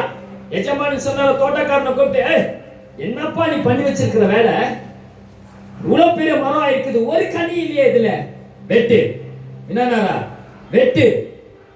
வேற அந்த இடத்துல வேற ஏதாவது வேற போடு, வேற ஏதாவது விதைய போடு. அட்லீஸ்ட் அந்த இடத்துல ஏதாவது கனி உண்டாகும். என்ன உண்டாகும்? தோட்டக்காரன் சொன்னாரு, வா ப்ளீஸ், நானும் தண்ணி ஊத்துனேன், நிறைய பண்ணிருக்கேன், நிறைய கஷ்டப்பட்டிருக்கேன் இதுக்காக. எஸ் சொல்வாரு, இந்த ஆத்மாக்காக என் ஜீவனை கொடுத்திருக்கேன், இதுக்காக முள்முடி தாங்கி இருக்கேன், இதற்காக நான் மணிக்கணக்கா சிலுவை சுமந்து போயிருக்கிறேன், 3.5 வருஷம் உங்களுக்கு இடத்துல நான் பேசியிருக்கிறேன். நான் தேவனா இருந்து என்னை தாழ்த்தி குழந்தையா மாம்சமா இவங்க கடவுக்குள்ள பிறந்து வாலிபர்களும் வாலிபனா முதிர்ந்தவர்களுக்கு கனம் கொடுக்கிறவனாய் அவர்களுக்கும் சுவிசேஷத்தை சொல்லி ஒருத்தர் நான் இயேசு விட்டு வச்சிருக்கிறாரா? எங்க நான் யோசிச்சு பாருங்க. 12 வயசுல வயசானவங்க கிட்ட பேசினாரா இல்லையா? மலை பிரசங்கத்துல பிரசங்கம் பண்ணிட்டு இருக்கிற இன்னும் சில இடத்துல சிறு பிள்ளைங்க கிட்ட பேசினார். யாருமே ஆண்டவர் விடவே இல்லைங்க. காரணம் என்னன்னா, எல்லாருடைய நாவு என்ன துதியா மாறணும்? கர்த்தரை துதிக்கிற நாவா மாறணும். அல்லேலூயா. பாருங்க, அதே இன்னொரு வசனம் 12:19 விரும்புகிறேன் வாசிங்க. நீதிமொழி 12:19. ಸತ್ಯದ ತುಟಿ ಶಾಶ್ವತ, ಸತ್ಯದ ತುಟಿ ಶಾಶ್ವತ, ಸುಳ್ಳಿನ ನಾಲಿಗೆ ಕ್ಷಣಿಕ. ಸುಳ್ಳಿನ ನಾಲಿಗೆ ಏನದು? ಕ್ಷಣಿಕ. ಅಂದ್ರೆ ಅದು ಶಾಪ, ಅದು ಕೊಳತೋಗುತ್ತೆ. ಆ ನಾಲಿಗೆ ಯಾವಾಗಲೂ ನಿಲ್ಲೋದಿಲ್ಲ. Alleluia, alleluia. 1000 ಸುಳ್ಳಲ್ಲಿ ಒಂದು ಮದುವೆ ಮಾಡ್ಬೋದು, ಅದು ಇಲ್ಲಿ. ಆದ್ರೆ ಒಂದು ಸುಳ್ಳನ್ನ ಹೇಳಿ ಕೂಡ ಪರಲೋಕ ರಾಜ್ಯಕ್ಕೆ ಹೋಗೋದಕ್ಕಾಗೋದಿಲ್ಲ. ನಾವು ಪ್ರತಿಯೊಬ್ಬರು ಸಭೆಗೆ ಬರುವಾಗ ನಮ್ಮನ್ನು ಒಪ್ಪಿಸ್ಕೊಡ್ಲೇಬೇಕು, ನಮ್ಮನ್ನು ಅರ್ಪಿಸಲೇಬೇಕು, ನಮ್ಮನ್ನು ಬಿಟ್ಟುಕೊಡ್ಲೇಬೇಕು. ಯಾಕಂದ್ರೆ ನಮ್ಮ ಹೃದಯವು ಆತನೊಬ್ಬನಿಗೆ ಮಾತ್ರ ಬಹಿರಂಗವಾಗಿದೆ. ಏನಾಗಿದೆ ನನ್ನ ಹೃದಯ? ಬಹಿರಂಗವಾಗಿದೆ. ನನ್ನ ರಹಸ್ಯದ ಕಣ್ಣೀರು, ನನ್ನ ರಹಸ್ಯದ ಪ್ರಾರ್ಥನೆ ಆತನಿಗೆ ಬಹಿರಂಗವಾಗಿದೆ. ಆದ್ದರಿಂದಲೇ ಇಲ್ಲಿ ಜ್ಞಾನೋಕ್ತಿ ಬರ್ತದ ಸಾಲಮೋನನು ಹೇಳ್ತಾ ಇದ್ದಾರೆ, ಹೆಂಗಿರ್ಬೇಕು? ಸುಳ್ಳಿನ ತುಟಿಗಳು ಕ್ಷಣಿಕ. ಸುಳ್ಳಿನ ತುಟಿಗಳು ಏನಾಗಿದೆ? ಕ್ಷಣಿಕ. ಹಲ್ಲೆಲೂಯ. ಅದೇ ಜ್ಞಾನೋಕ್ತಿ 15:4 ಓದಿ. ಸಂತೈಸುವ ನಾಲಿಗೆ ಜೀವ ವೃಕ್ಷವು, ಬಲಾತ್ಕರಿಸುವ ನಾಲಿಗೆ ಮನ ಮುರಿಯುವುದು. ಏನಾಗಿದೆ ಅದು? ಬಲಾತ್ಕರಿಸುವ ನಾಲಿಗೆ ಏನಾಗಿದೆ? ಮನ. ಹೌದು. ಇದು ಬೇಡಮ್ಮ, ಇದು ಮಾಡಬೇಡ, ಇದು ಬೇಡಮ್ಮ, ಇದು ಬೇಡ, ಬೇಡಪ್ಪ, ಇದು ಬೇಡ, ಬೇಕು, ಅದೇ ಬೇಕು. ಹಠ ಹಿಡಿದು ಮಾಡಿದಂತ ಎಷ್ಟೋ ಕೆಲಸಗಳು, ಎಷ್ಟೋ ಮದುವೆಗಳು ನನಗೆ ಗೊತ್ತು. ಇವತ್ತು ಏನಾಗಿದೆ? ಕಣ್ಣೀರಾಗಿದೆ. ಹಠ ಮಾಡೋದು. ದೇವರ ವಾಕ್ಯ ಹೇಳುತ್ತೆ, ಬಲಾತ್ಕರಿಸುವ ನಾಲಿಗೆ ಏನಾಗಿದೆ? ಮನ ಮುರಿಯುತ್ತದೆ. ಯಾಕೆ ನನ್ನ ಮನ ಮುರಿದಿದೆ ಗೊತ್ತಾ? ನಾನೇ ಬಲಾತ್ಕರಿಸೋದ್ರಿಂದ. ಹಠ ಮಾಡಬಾರ್ದು. ಮೊದಲ ಗೀತೆ ಆಗೋರು ಯಾವ ವಿಷಯಕ್ಕೆ ಏನ್ ಮಾಡಬಾರ್ದು? ಹಠ ಮಾಡಬಾರ್ದು. ಹಠ ಇರಬಾರ್ದು ಅಂತೆ. ಬಿಟ್ಕೊಡ್ಬೇಕು. ಯಾಕಂದ್ರೆ ನನ್ನ ಹತ್ರ ನನ್ನ ಪಕ್ಕದಲ್ಲಿ ಬರುವಾತನ ಹೇಗಿದ್ದಾನೆ ಗೊತ್ತಾ? ನನ್ನ ಬಿಟ್ಟು ಕೊಡದಾತನೇ, ಆತನೇ ನನ್ನ. ಆಮೇಲೆ ಯಜಮ. ಹಲ್ಲೆಲೂಯ. நான் வழி மாறும்போது பாதை காட்டினி, என்னால் முடியாத போது என்னை தூக்கி நடத்தினி. என்னை விட்டு கொடுக்காதவர், என்னை நடத்துகின்றவர், என்னை பாதுகாப்பவர், என் நேசர் நீரே. ஹல்லேலூயா. அவர் என்னை விட்டு கொடுக்காமல் எனக்காக எல்லாவற்றையும் சகித்துக் கொண்டதுனால சில வேளையில நாம கூட சில காரியங்களை சகித்துக் கொண்டு தான் ஆகணுங்க. என்னால சகிக்க முடியல, என்னால வாழ முடியல, என்னால எதையும் பண்ண முடியல. சில வீட்டுல ரொம்ப அடங்கு, இந்த பொருள் வேணும்னா வேணும், இது வேணும்னா வேணும். வாங்கி கொடுக்கலன்னா ஒரு மாசம் இல்ல ஒரு வருஷம் ஆனாலும் பேச மாட்டாங்க. வாங்கி கொடுக்கலன்னா நல்லா ஆகாது, இதெல்லாம் வேணும். சில பேருக்கு என்ன வாங்கி கொடுக்கணும்? போன் வேணே வேணும். போன் வாங்கி கொடுக்கலன்னா என்ன வேண்டாம்? அந்த மாதிரி உயிரே வேண்டான்றாங்க சில பேரு. அந்த மாதிரி உயிரே வேணாம், நான் வாழவே மாட்டேன். இன்னைக்கு ஒரு காலத்துல இவங்களை விட்டு அவங்க வாழ மாட்டேன், அவங்களை விட்டு இவங்க வாழ மாட்டேன் சொல்லிட்டு இருந்தாங்க. இப்ப அப்படி இல்லை. போனை விட்டு நான் வாழ மாட்டேன், என்னை விட்டு போன் வாழாது. எப்படி இருக்கு பாருங்க, என்ன எப்படி எல்லாம் சேஞ்சஸ் இல்ல. இவங்களை விட்டு நான் இருக்க மாட்டேன். எல்லாரும் அப்படித்தாங்க. லைஃப்ல எங்க துக்கம் உண்டாகுதா? அடம் பிடிக்கிறதுனால தான். என்ன பிடிக்கிறதுனால? அடம் பிடிக்காதீங்க, கர்த்தரை பிடிங்க. எல்லாவற்றையும் மாற்ற வல்லவருடைய கர்த்தரை பிடிங்க. வேதம் இங்க இன்னொரு விஷயத்தை பாருங்க. நீதிமொழி 25:23. நீதிமொழி 25:23. அந்த பாயிண்ட்ஸ் மாத்திரம் எடுத்துக்கிறோம், வாசிங்க. ಬಡಗಣ ಗಾಳಿ ಮಳೆ ಬರಮಾಡುವುದು, ಚಾಡಿಯ ನಾಲಿಗೆ ಕೋಪದ ಮುಖ ಮಾಡುವುದು. ಬಡಗಣ ಗಾಳಿ ಮಳೆ ಬರಮಾಡುವುದು. ಬಡಗಣ ಗಾಳಿ ಒಂದು ಗಾಳಿ ಬಂದ್ರೆ ಮಳೆ ಬರುತ್ತೆ ಅಂತ ಅದಕ್ಕೆ ಗುರ್ತಿದೆ ಅಲ್ಲ, ಅದೇ ತರ ಇಲ್ಲೊಂದು ಗುರ್ತಿಕ್ಕಿದ್ದಾರೆ ನೋಡಿ, ಓದಿ. ಬಡಗಣ ಗಾಳಿ ಮಳೆ ಬರಮಾಡುವುದು. ಅದು ಗೊತ್ತು ಬಿಡಿ, ಮಳೆ ಬರುವ ಮುಂಚೆನೆ ನಮ್ಗೆ ಗೊತ್ತಾಗ್ಬಿಡುತ್ತೆ. ಆಮೇಲೆ ಚಾಡಿಯ ನಾಲಿಗೆ ಕೋಪದ ಮುಖ ಮಾಡುವುದು. ಮುಖ ಇರ್ತಾರೆ. ಯಾರನ್ನ ಪಕ್ಕದಲ್ಲಿ ಆ ತರ ಇದೆ ನೋಡಿ, ಸ್ವಲ್ಪ ಚೆಕ್ ಮಾಡಿ, ಏನು ಪ್ರಾಬ್ಲಮ್ ಇಲ್ಲ, ಸ್ವಲ್ಪ ನೋಡಿ. ಇಲ್ಲ, ನಮ್ಮ ಚರ್ಚಲ್ಲಿ ಎಲ್ಲರೂ ಚಾಲಿ ಆಗಿದ್ದಾರೆ ಇವತ್ತು. ಹೇಗಿದ್ದಾರೆ? ಚಾಲಿ, ಹೋಲಿ, ಹ್ಯಾಪಿ ಆಗಿದ್ದಾರೆ, ನೋ ಪ್ರಾಬ್ಲಮ್. ಯಾರನ್ನ ಮುಖ ಆ ಥರ ಕೋಪಗೆ ಇದ್ರೆ ಈ ಮುಖ ಏನ್ ಹೇಳುತ್ತೆ? ಓದಿ ಮಾತು ಏನ್ ಹೇಳುತ್ತೆ? ಏನ್ ಹೇಳುತ್ತೆ? ಚಾಡಿಯ ನಾಲಿಗೆ ಕೋಪದ ಮುಖ. ನಿಮ್ಮಪ್ಪ ನಿನ್ ಮೇಲೆ ಕೋಪ ಮಾಡಿದ್ರೆ ಖಂಡಿತವಾಗ್ಲೂ ನಿಮ್ಮ ಅಮ್ಮ ಹತ್ರ ಹೇಳೇ ಇರ್ತಾರೆ. ಏನೇ ಮಗಳನ್ನ ಬೆಳೆಸಿದ್ಯಾ ನೀನು? ಏನೇ ಮಗಳನ್ನ ಬೆಳೆಸಿದ್ಯಾ ನೀನು? ಕೆಲವೊಂದು ಮಕ್ಕಳು ಅಪ್ಪನ ಕಂಟ್ರೋಲ್ ಇರುವಾಗ ಕರೆಕ್ಟ್ ಆಗಿರ್ತಾರೆ. ನಾನು ಹೇಳ್ತೀನಿ ಅಂತ ನೀವು ಕೋಪ ಮಾಡ್ಕೊಳ್ಬೇಡಿ. ಕೆಲವೊಳಗೆ ಹೇಳ್ತಾರೆ. ಅಮ್ಮಂದು ಕಂಟ್ರೋಲ್ ಬಂದ ತಕ್ಷಣ ಕಂಟ್ರೋಲ್ ಇರೋ ಮಕ್ಕಳೆಲ್ಲ ಕಂಟ್ರೋಲ್ ತಪ್ಪಿ ಹೋಗ್ಬಿಡ್ತಾರಂತೆ. ಅಲ್ಲಿ ಹೆಂಗಂದ್ರೆ ಮುದ್ದು ಮುದ್ದು ಮಾಡಿ ಮಾಡಿ ಮಗ ದೊಡ್ಡವನಾದ್ಮೇಲೆ ಅವನಿಂದ 2 ಗುದ್ದು.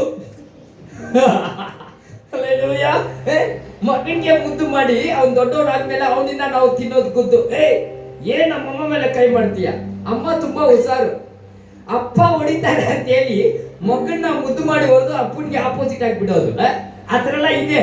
ಬಟ್ ಇವಾಗ ನಮ್ಮವರೆಲ್ಲ ಹಂಗಿಲ್ಲ. ನಾನು ಯಾರೇ அப்படி சொல்லலம்மா, you are always very good girls. Hallelujah. அந்த பேட் கேர்ள்ஸ் நான் சொல்றேன். ஆமாவா இல்லையா? ஆமா. நம்ம சப்போர்ட் இருக்கிறவங்களா என்ன அம்மா தி கேர்ள்ஸ் குட் கேர்ள்ஸ் குட். நாங்களாம் நல்லவங்க இல்லையா? ஆமா. நீங்க பார்க்கறது பார்த்தா ஐயோ கரெக்டா தான் சொல்லிக்கிறீங்கயா. அந்த இந்த பக்கம் பார்க்கறது பார்த்தா அப்படி இருக்கு. நம்ம ஆளுங்க அப்படி சொல்லல. நீங்க சொல்லல இல்லையா? இல்ல அப்படிலாம் சொல்லல. ஹalleluya. அப்படி திருப்பி விடுவாங்க. என்னன்னா ஏன் வாங்கின அடி கொஞ்சம் நெஞ்சுமா அவர் குத்திட்டு வந்து குத்திருப்பார் பாருங்க அடி. இரி ஒண்ணு பொழுந்திருக்கு. இதுக்கு எவ்வளவு பாலை ஊத்தி இதுக்கு பாலை ஊத்துறாங்களே அப்பா மேல கோவத்தை ஊத்தியே அடுக்குவாங்க.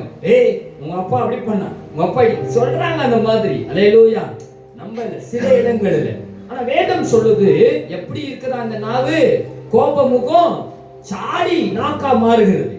இன்னைக்கு பிள்ளைகள் இடத்துல சாடி சொல்றது, கணவன் இடத்துல சாடி சொல்றது. பரவாயில்ல, எங்க வீடோட முடிச்சிருக்க அந்த சாடி. இன்னும் சில பேரோட சாடி எங்க போகுது தெரியுமா? பக்கத்து வீட்டுல போயிடும். சில பேரோட சாடி சர்ச்சுக்கு போயிடும். சர்ச்சில இருந்து சர்ச்சுக்கு சாடி. இது இப்படி அது அப்படின்னு சாடி முகம் பண்ற மூஞ்சி எப்படி இருக்கும்? சொன்ன உடனே கோபம் என்ன வரும்?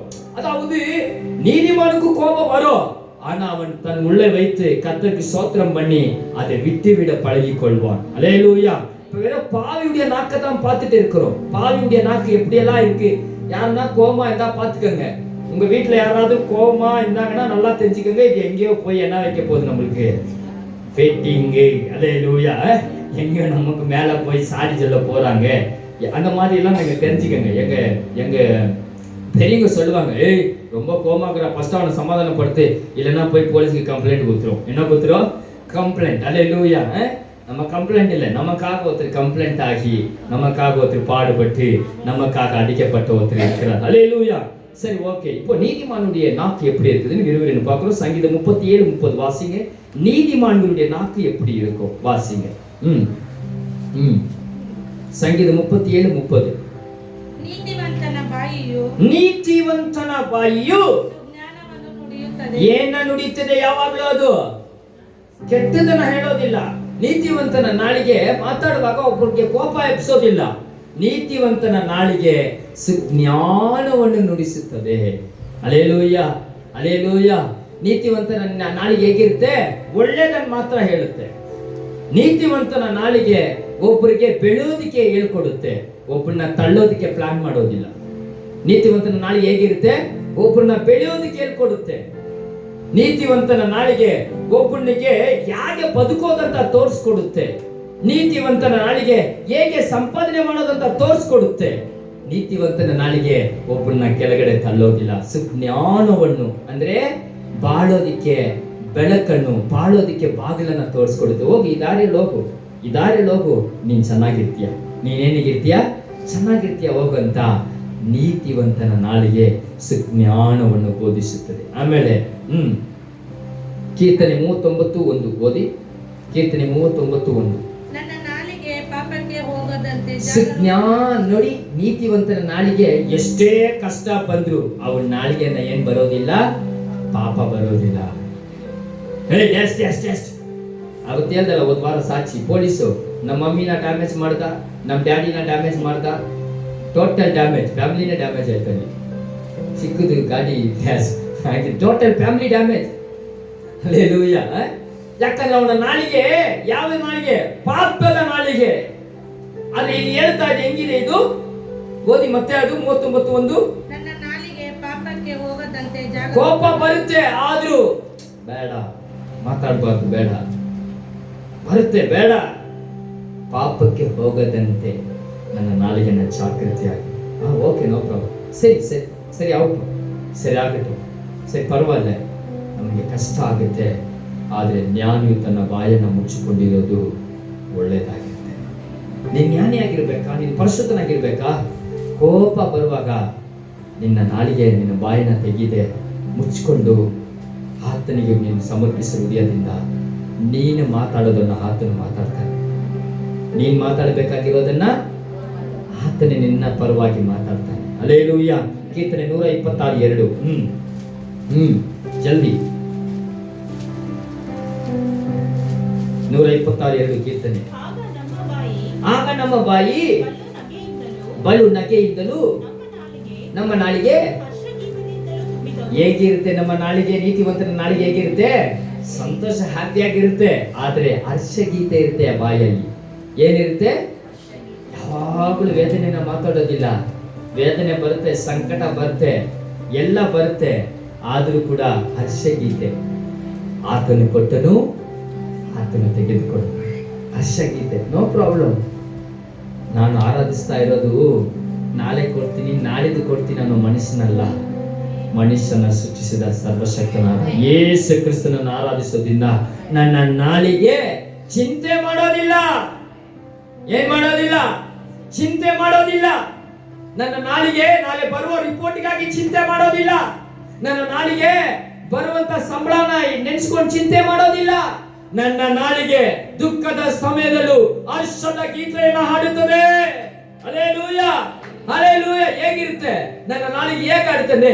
ಎಂತ ಒಳ್ಳೆ ದೇವರು యేసయ్య, ಚಿಂತೆಯೆಲ್ಲ ತೀರಿತಯ್ಯ ನಿನ್ನ ಸೇರಲು. ಎಂತ ಒಳ್ಳೆ ದೇವರು. ನನ್ನ ನಾಲಿಗೆ ಇದನ್ನೇ ಹೇಳ್ತಾ ಇರುತ್ತೆ. ಬೇರೆ ದುಃಖ ಇರುತ್ತೆ, ಆದ್ರೂ ಒಂದು ನಂಬಿಕೆ ನನ್ನ ಹತ್ರ ಇದೆ ಬ್ರದರ್, ಸಿಸ್ಟರ್, ನನ್ನ ಹತ್ರ ಒಂದು ನಂಬಿಕೆ ಇದೆ. ನಾನು ಆರಾಧಿಸ್ತಾ ಇರೋದು ಮನುಷ್ಯನನ್ನಲ್ಲ, ಮನುಷ್ಯನ ಸೃಷ್ಟಿಸಿದ ಸರ್ವಶಕ್ತನನ್ನು. ಆದ್ದರಿಂದ ನನ್ನ ಬಾಯಿ ಯಾವಾಗಲೂ ಯಾವಾಗಲೂ ಯಾವಾಗಲೂ ಸ್ತೋತ್ರ ಹೇಳ್ತಾ ಇರುತ್ತೆ. ಹಲ್ಲೆಲೂಯಾ. 2 ವೀಲರ್ ಓಡಿಸೋರು, ಕಾರ್ ಓಡಿಸೋರು, ಆಟೋ ಓಡಿಸೋರು, ಬಸ್ ಓಡಿಸೋರು, ನಿಮ್ಮ ಪ್ರಯಾಣದಲ್ಲಿ ನೀವು ತಪ್ಪಿಸ್ಕೊಳ್ಬೇಕಾದ್ರೆ ಒಂದ್ ಕೆಲಸ ಮಾಡಿ. ನಿಮ್ಮ ಶರೀರ ತಪ್ಪಿಸ್ಕೊಳ್ಬೇಕಾದ್ರೆ ಸ್ತೋತ್ರ ಮಾಡ್ತಾ ಹೋಗಿ, ಹಾಡನ್ನು ಹಾಡ್ತಾ ಹೋಗಿ. ಯಾಕಂದ್ರೆ ನಮ್ಮ ಬಾಯಿ ಪ್ರತಿನಿತ್ಯ ಆತನನ್ನು ಸ್ತುತಿಸೋದ್ರಿಂದ ನಮ್ಮನ್ನ ಕಾಪಾಡಲು ಶಕ್ತವಾಗಿರುವ ಸರ್ವಶಕ್ತನು ನಮ್ಮ ಹತ್ರ ಇರ್ತಾರೆ. ಇದು ನೀತಿವಂತನ ನಾಲಿಗೆ. ಅನೀತಿವಂತರ ನಾಲಿಗೆ ಹೇಗಿರುತ್ತೆ ಗೊತ್ತಾ? ಯಾರನ್ನ ಒಬ್ರು ಹೊಸದಾಗಿ ಸಿಕ್ಬಿಟ್ರೆ ಏನಾಯ್ತು ನಿಮ್ಗೆ ಗೊತ್ತಾ? ಏನು ನಡೀತು ಗೊತ್ತಾ? ಏನಾಯ್ತು? ಕೊರತನ ಹೇಳೋದು ಯಾವ ನಾಲಿಗೆ? ಅದು ಅನೀತಿವಂತನ ನಾಲಿಗೆ. ಕೊರತೆನ ಹೇಳೋದನ್ನ ಬಿಟ್ಟಾಕಿ, ಕೊರತೆಗಳನ್ನ ನೋಡುವ, ಕೊರತೆಗಳನ್ನ ನೀಗಿಸುವ ದೇವರನ್ನ ನೋಡ್ಕೊಳ್ತಾರೆ. ಯಾರು ನೋಡ್ಕೊಳ್ತಾರೆ? ನನ್ನ ಕೊರತೆನ ಮನುಷ್ಯನ ಹತ್ರ ಹೇಳಿ ಅಳೋದನ್ನ ಬಿಡಿ ಮೊದಲು. ನನ್ನ ದುಃಖನ ಮನುಷ್ಯನ ಹತ್ರ ಹೇಳಿ ಅಳೋದನ್ನ ನಿಲ್ಲಿಸಿ ಮೊದಲು, ನಿಲ್ಲಿಸಿ. ಆದ್ರೆ ಯಾಕೋಬನ ಪುಸ್ತಕ 5ನೇ ಅಧ್ಯಾಯದಲ್ಲಿ ಹೇಳುತ್ತೆ, ನೀವು ರೋಗದಲ್ಲಿ ಇರುವಾಗಲೂ, ಸಂಕಟದಲ್ಲಿ ಇರುವಾಗಲೂ ಒಬ್ಬ ಯಾಚಕನ ಬಳಿ ನೀವು ಅದನ್ನ ಹೇಳ್ಕೊಳ್ಳಿ, ಒಬ್ಬ ಸೇವಕನ ಬಳಿ ಹೇಳ್ಕೊಳ್ಳಿ. ಅವರು ನಿಮಗಾಗಿ ಪ್ರಾರ್ಥಿಸುವರು. ಅವರು ನಿಮಗಾಗಿ ಏನ್ ಮಾಡ್ತಾರೆ? ಪ್ರಾರ್ಥನೆ ಮಾಡ್ತಾರೆ. ಈ ಪ್ರಾರ್ಥನೆನ ದೇವರು ಲಾಲಿಸುತ್ತಾರೆ. ಯಾರು ಕೇಳೋದು ಈ ಪ್ರಾರ್ಥನೆನ? ಇದು ನಾನು ಹೇಳಿಲ್ಲ, ದೇವರ ವಾಕ್ಯ ಈ ರೀತಿಯಾಗಿ ಬರ್ದಿದೆ. ಅದೇ ಓದಿ, ಜ್ಞಾನೋಕ್ತಿ 15:4 ಓದಿ. ಸಂತೈಸುವ ನಾಲಿಗೆ. ನನ್ನ ನಾಲಿಗೆ ಏನಾಗಿದೆ? ನನ್ನ ನಾಲಿಗೆ ಏನಾಗಿದೆ? ಏದೇನ್ ತೋಟದಲ್ಲಿ ಕಾಣೆ ಆಯ್ತಲ್ಲ, ಏದೇನ್ ತೋಟದಲ್ಲಿ ತಿನ್ನಬಾರ್ದಂತ ಮರೆ ಮಾಡಿದ್ರಲ್ಲ ದೇವರು, ಆ ಒಂದು ಹಣ್ಣನ್ನ ದೇವರು ಡೈರೆಕ್ಟ್ ಹೇಳ್ತಕೊಂಡು ಬಂದ್ಬಿಟ್ರಿ. ಇವಾಗ ಮೊದಲ ಗೀತೆಯೇ, ನಿನ್ನ ಹಣ್ಣನ್ನ ಹುಡ್ಕೊಂಡು ಹೋಗೋ ಅವಶ್ಯಕತೆ ಇಲ್ಲ. ಆ ಹಣ್ಣು ನಿನ್ನ ನಾಲಿಗೆಯಲ್ಲಿದೆ. ಆ ಹಣ್ಣು ಎಲ್ಲಿದೆ? ನಿಮ್ಮ ನಾಲಿಗೆಯಲ್ಲಿದೆ. ನೀತಿವಂತನ ನಾಲಿಗೆಯು ಜೀವದ ವೃಕ್ಷ. ನನ್ನ ನಾಲಿಗೆ ಮತ್ತೊಬ್ಬನಿಗೆ ಪಾಪದ ಹರುಹಣ್ಣು ಮೂಡಿಸುವ ಹಣ್ಣಾಗಿರಬಾರ್ದು, ಕೆಟ್ಟದರ ಹರುಹಣ್ಣು ಮೂಡಿಸುವ ಹಣ್ಣಾಗಿರಬಾರ್ದು. ನನ್ನ ನಾಲಿಗೆಯು ಜ್ಞಾನವನ್ನು ಬೋಧಿಸುವ ಹಣ್ಣಾಗಿರಬೇಕು. ನನ್ನ ನಾಲಿಗೆಯು ಮತ್ತೊಬ್ಬರನ್ನು ಬಾಳಿಸುವ ಜ್ಞಾನದ ನಾಲಿಗೆಯಾಗಿರಬೇಕು. ನನ್ನ ನಾಲಿಗೆಯು ಸಂತೈಸುವ ನಾಲಿಗೆಯಾಗಿರಬೇಕು. ನನ್ನ ನಾಲಿಗೆಯು ಚುಚ್ಚು ಮಾತಾಗಿರಬಾರ್ದು. ನನ್ನ ನಾಲಿಗೆಯು ನಿಂದಿಸುವ ಮಾತಾಗಿರಬಾರ್ದು. ನನ್ನ ನಾಲಿಗೆಯು ಹೆಮ್ಮೆಯ ಮಾತಾಗಿರಬಾರ್ದು. ನನ್ನ ನಾಲಿಗೆಯಿಂದ ನಾನು ದೇವರನ್ನ ಸ್ತೋತ್ರಿಸಬೇಕೆ ಹೊರತು ಇದೇ ನಾಲಿಗೆಯಿಂದ ಆತನ ತಿಗಳಬಾರ್ದು. ಹಲ್ಲೆಲೂಯಾ. ನಾವು ಎದ್ದು ನಿಂತುಕೊಳ್ಳೋಣ ದೇವರ ಸಮ್ಮುಖದಲ್ಲಿ. Hallelujah, hallelujah. ಇಂಥ ನಾಲಿಗೆಗಳು ದೇವರನ್ನ ಆರಾಧಿಸಿಕೆ, ಕೆಟ್ಟ ನಾಲಿಗೆಗಳು, ಪಾಪದ ನಾಲಿಗೆಗಳು ದೇವರನ್ನ ಸ್ತೋತ್ರ ಮಾಡೋದಕ್ಕೆ ಯೋಗ್ಯತೆ ಇಲ್ಲ ಬಿಡಿ. ಅದು ಯೋಗ್ಯತೆ ಇಲ್ಲದೆ ಇರೋ ನಾಲಿಗೆ. ಆದರೆ ನಿಜಕ್ಕೂ ನಿಮ್ಮ ನಾಲಿಗೆಯಲ್ಲಿ ಆತನ ಶಬ್ದವು ಅಡಗಿದ್ರೆ, ಆತನ ವಾಕ್ಯವು ಅಡಗಿದ್ದರೆ ನೀವು ಮಾತಾಡುವಾಗಲೇ ಆತನು ಇಳಿದು ಬರುವನು. ಹಲ್ಲೆಲೂಯಾ. ನೀವು ಮಾತಾಡುವಾಗಲೇ ಆತನು ಶಕ್ತಿಯನ್ನು ತೋರಿಸುವನು. ಕಣ್ಣನ್ನು ಮುಚ್ಚಿ ಕೈಗಳ ಮೇಲೆ ಎತ್ತಿ ಹಲ್ಲೆಲೂಯಾ ಹಲ್ಲೆಲೂಯಾ ಹಲ್ಲೆಲೂಯಾ. ನಿಮ್ಮ ನಾಲಿಗೆಗಳಿಗೆ ಒಂದು ವೇಳೆ ನೀವು ಕೋಪದಿಂದ ಮಾತಾಡಿದ್ರೆ, ಒಂದು ವೇಳೆ ನಾನು ಅನ್ನೋ ಹೆಮ್ಮೆಯ ಕಣ್ಣು ನಿಮ್ಮ ಹತ್ರ ಇದ್ರೆ, ದೇವರಿಗೆ ಹೇಳಿ, ದೇವರೇ ನನ್ನನ್ನು ಕ್ಷಮಿಸಿ ದೇವರೇ, ಇನ್ಮೇಲೆ ನನ್ನ ತಪ್ಪು ಮಾಡೋದಿಲ್ಲಪ್ಪ. ನನ್ನ ನಾಲಿಗೆ ನೀತಿವಂತನ ನಾಲಿಗೆಯಾಗಿ ಮಾರಬೇಕು. ನನ್ನ ನಾಲಿಗೆ ಜೀವವೃಕ್ಷವಾಗಿ ಮಾರಬೇಕು. ನನ್ನ ನಾಲಿಗೆ ಚೊಕ್ಕ ಬೆಳ್ಳಿಯಾಗಿ ಮಾರಬೇಕು. ನನ್ನ ನಾಲಿಗೆ ಸತ್ಯದ ತುಟಿಯಾಗಿ ಶದಲಗಡಗನ ನೀಮ ದೂರಬ. ಓ ಯೆಶಾಯನ ನಾಲಿಗೆಯನ್ನು ಮುಟ್ಟಿದ ದೇವದೂತನು ಪ್ರತಿಯೊಬ್ಬರ ನಾಲಿಗೆಯ ಮುಟ್ಟಲು ಇಳಿದು ಬರಲಿ. ಓ ಹಲ್ಲೆಲೂಯಾ ಹಲ್ಲೆಲೂಯಾ.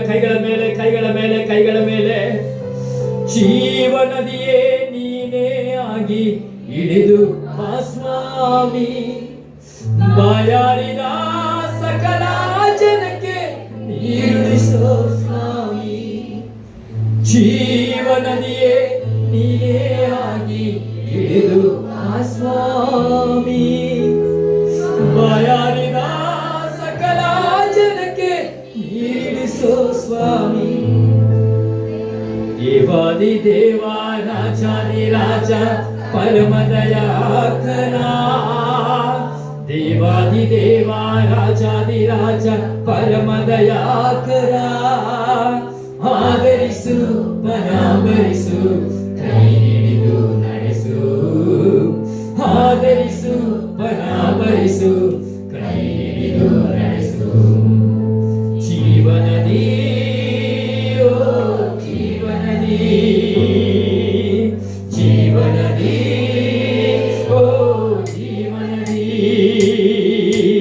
ಜೀವನದಿಯೇ ನೀನೇ ಆಗಿ ಇಳಿದು ಬಾ ಸ್ವಾಮಿ.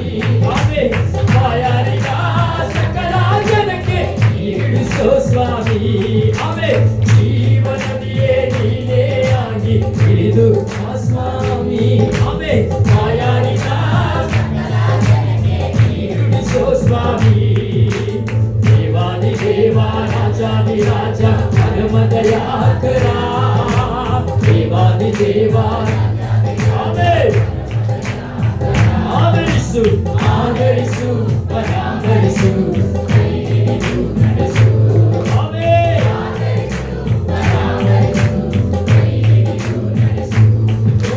ಜೀವನದಿ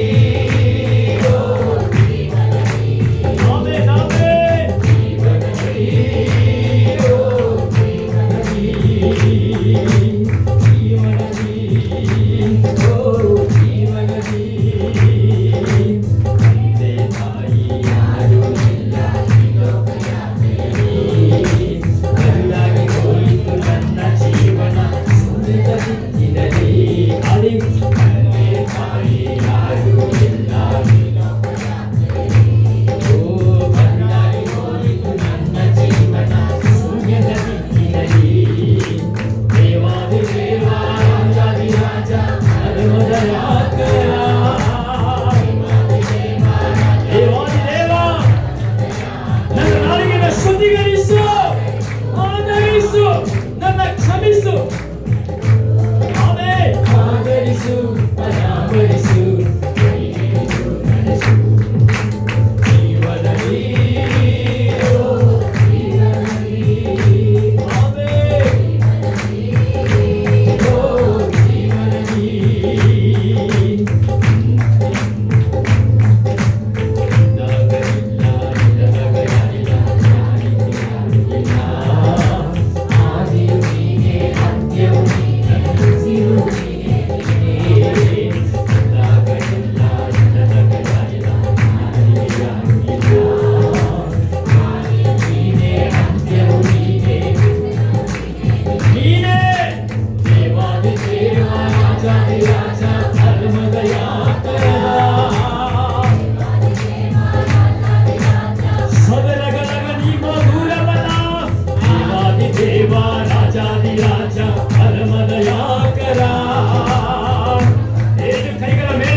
ಒಪ್ಪಿಸಿಕೊಡಿ, ಆತನಿಗೆ ಒಪ್ಪಿಸಿಕೊಡಿ.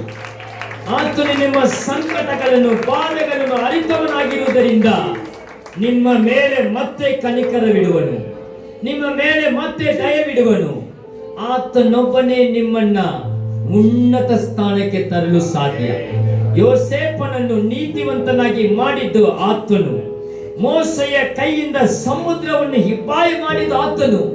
ಆತನೊಬ್ಬನೇ ನಿಮ್ಮನ್ನ ಬಲಪಡಿಸಲು ಸಾಧ್ಯ. Hallelujah, hallelujah, hallelujah. ಎರಡು ಕೈಗಳನ್ನ ಮೇಲಕ್ಕೆ ಎತ್ತಿ ಆಕಾಶದ ಕಡೆಗೆ ನಿಮ್ಮ ಕಣ್ಗಳನ್ನ ಎತ್ತಿ ಹೇಳಿ, ದೇವರೇ, ನನ್ನ ಹೃದಯದ ಭಾರವು ಯಾರಿಗೂ ತಿಳಿಯದಪ್ಪ, ನನ್ನ ಸಂಕಟ ಯಾರಿಗೂ ತಿಳಿಯದಪ್ಪ. ಕೀರ್ತನೆಗಾರನು ಹೇಳಿದ ಹಾಗೆ, ಅಯ್ಯೋ ಎದರವರೆಗೆ ಇನ್ನು ಎಷ್ಟರವರೆಗೆ ಸುಮ್ಮನೆ ಇರುವೆ ದೇವ, ನನ್ನಲ್ಲಿ ಮಾತಾಡು. ನಿನ್ನ ನನ್ನ ಶಬ್ದವನ್ನು ಕೇಳಲು ಯಾವುದು ಕೊರತೆ ಇದೆಯೋ ನನ್ನ ಹತ್ರ, ಅದೆಲ್ಲ ನನಗೆ ಬೇಡ. ಆ ಕೊರತೆ ಎಲ್ಲ ನನಗೆ ಬೇಡ. ಆ ಒಂದು ದುಃಖದ ಕಾರ್ಯ ನನಗೆ ಬೇಡ ಸ್ವಾಮಿ, எனக்கது வேண்டாம் ஆண்டவரே. உங்க இருதயத்தை சந்தோஷப்படுத்துகிற துதி ஆராதனை முதலில் ஜீவ கனியாக என் முதல் மாறட்டும்பா, என் முதல் மாறட்டும். ஆண்டவரிடத்தில் ஒப்புக்கொள்ளுங்க. கர்த்தர் உங்களை ஆசீர்வதித்து ரெண்டு கைகளை ஜோடி, கர்த்தர் நல்லவர், அவர் கிருபையினால் உங்களை நடத்தும், அவர் மகிமையினால் உங்களை நடத்தும். பிதாவாக தேவன் உங்களை ஆசீர்வதிப்பாராக, குமாரனாகிய இயேசு உங்களை ஆசீர்வதிப்பாராக, பரிசுத்த ஆவியானவராகிய தேவன் உங்களை ஆசீர்வதிப்பாராக. மகிமையின் தேவன் உங்களோடு கூட இடைப்படுவார். ஆமென். எல்லா தலைமையில கைகள் வைக்கலாம். ஸ்தோத்திரம், கடைசி ஆசீர்வாதத்தை பெற்றுக்கொள்ளலாம். ஆண்டவரே, ஸ்தோத்திரம் அப்பா. இந்த வசனத்தை கேட்டிருக்கிறோம் தகப்பனே, வாக்கியத்தை கேட்டு அப்படியே அப்பா விட்டு போகாமல் அப்பா ப்ராப்ளம் மத்தியில் ஜெபிக்கிற பிள்ளைகளாக, துதிக்கிற பிள்ளைகளாக, கர்த்தரின் நன்மையை நினைத்து ஆண்டவருக்கு நன்மை அப்பா எப்பொழுதும் துதி ஆராதனை ஏறெடுக்கிற பிள்ளைகளாக மாற்றும் ஆண்டவரே. இது அப்படியே சீக்கிரம் ஆண்டதுக்காக ஸ்தோத்திரம் ராஜா. ஆமென் அப்பா. ஒவ்வொருவரும் வந்த வண்ணமாக போகாமல் ஆண்டவரே தேவனுடைய வசனத்தை சுமந்து கொண்டு போறதுக்காக நன்றி தகப்பனே. ஆமென். துதி எடுத்தால் சாத்தான் ஓடுவான் என்று இருக்குது ராஜா. துதிக்கிற மனுஷனோட ஆயுதமாக அப்பா ஆகட்டும் அப்பா. துதி ஆயுதமாக மாறட்டும் வாய்கள் ராஜா, நாவுகள் ஆண்டவரே. ஸ்தோத்திரம் ராஜா. அப்பா அப்பா ஆண்டவரே, வராதவர்களும் அப்பா வந்தவர்களையும் நீ பிளஸ் பண்ணும் அப்பா. வராமல் யார் யார் வீட்டில் இருக்கிறாலும் அவங்களை எல்லாம் பிளஸ் பண்ணும் ஆண்டவரே. நீங்களே போங்க ராஜா. ஆமென். ஆஸ்பத்திரியில் அட்மிட்டாக இருக்கிற ஒவ்வொருவரையும் பிளஸ் பண்ணும் ஆண்டவரே. ஆமென். வந்த பிள்ளைகள் என்ன எதற்காக தேடி வந்தார்களோ அவங்களுக்கு அதில் விடுதலை கிடைக்கட்டும் ஆண்டவரே. ஸ்தோத்திரம் ராஜா. போன வாரமெல்லாம் காத்த தேவன் இந்த புது மாதத்தில் இந்த வாரத்தை காத்து அடுத்த வாரத்தில் நீர் கொண்டு வரக்காக நன்றி தகப்பனே. கோடி கோடி கல்வாரி ரத்தத்துக்கு நன்றி தகப்பனே. எல்லாம் ஒப்பு கொடுத்து ஜெபிக்கணும் நல்ல பிதாவே. ஆமென். என் ஆத்மாவே கர்த்தரை ஸ்தோத்திரே, என் முழு உலகமே பரிசுத்த நாமத்தை ஸ்தோத்திரே. என் ஆத்மாவே கர்த்தரை ஸ்தோத்திரே. கர்த்தர் செய்த சகல உபகாரங்களை மறவாதே. ஆமென். இயேசு கிறிஸ்துவின் ரத்தம் ஜெயம், இயேசு கிறிஸ்துவின் ரத்தம் ஜெயம், இயேசு கிறிஸ்துவின் ரத்தம்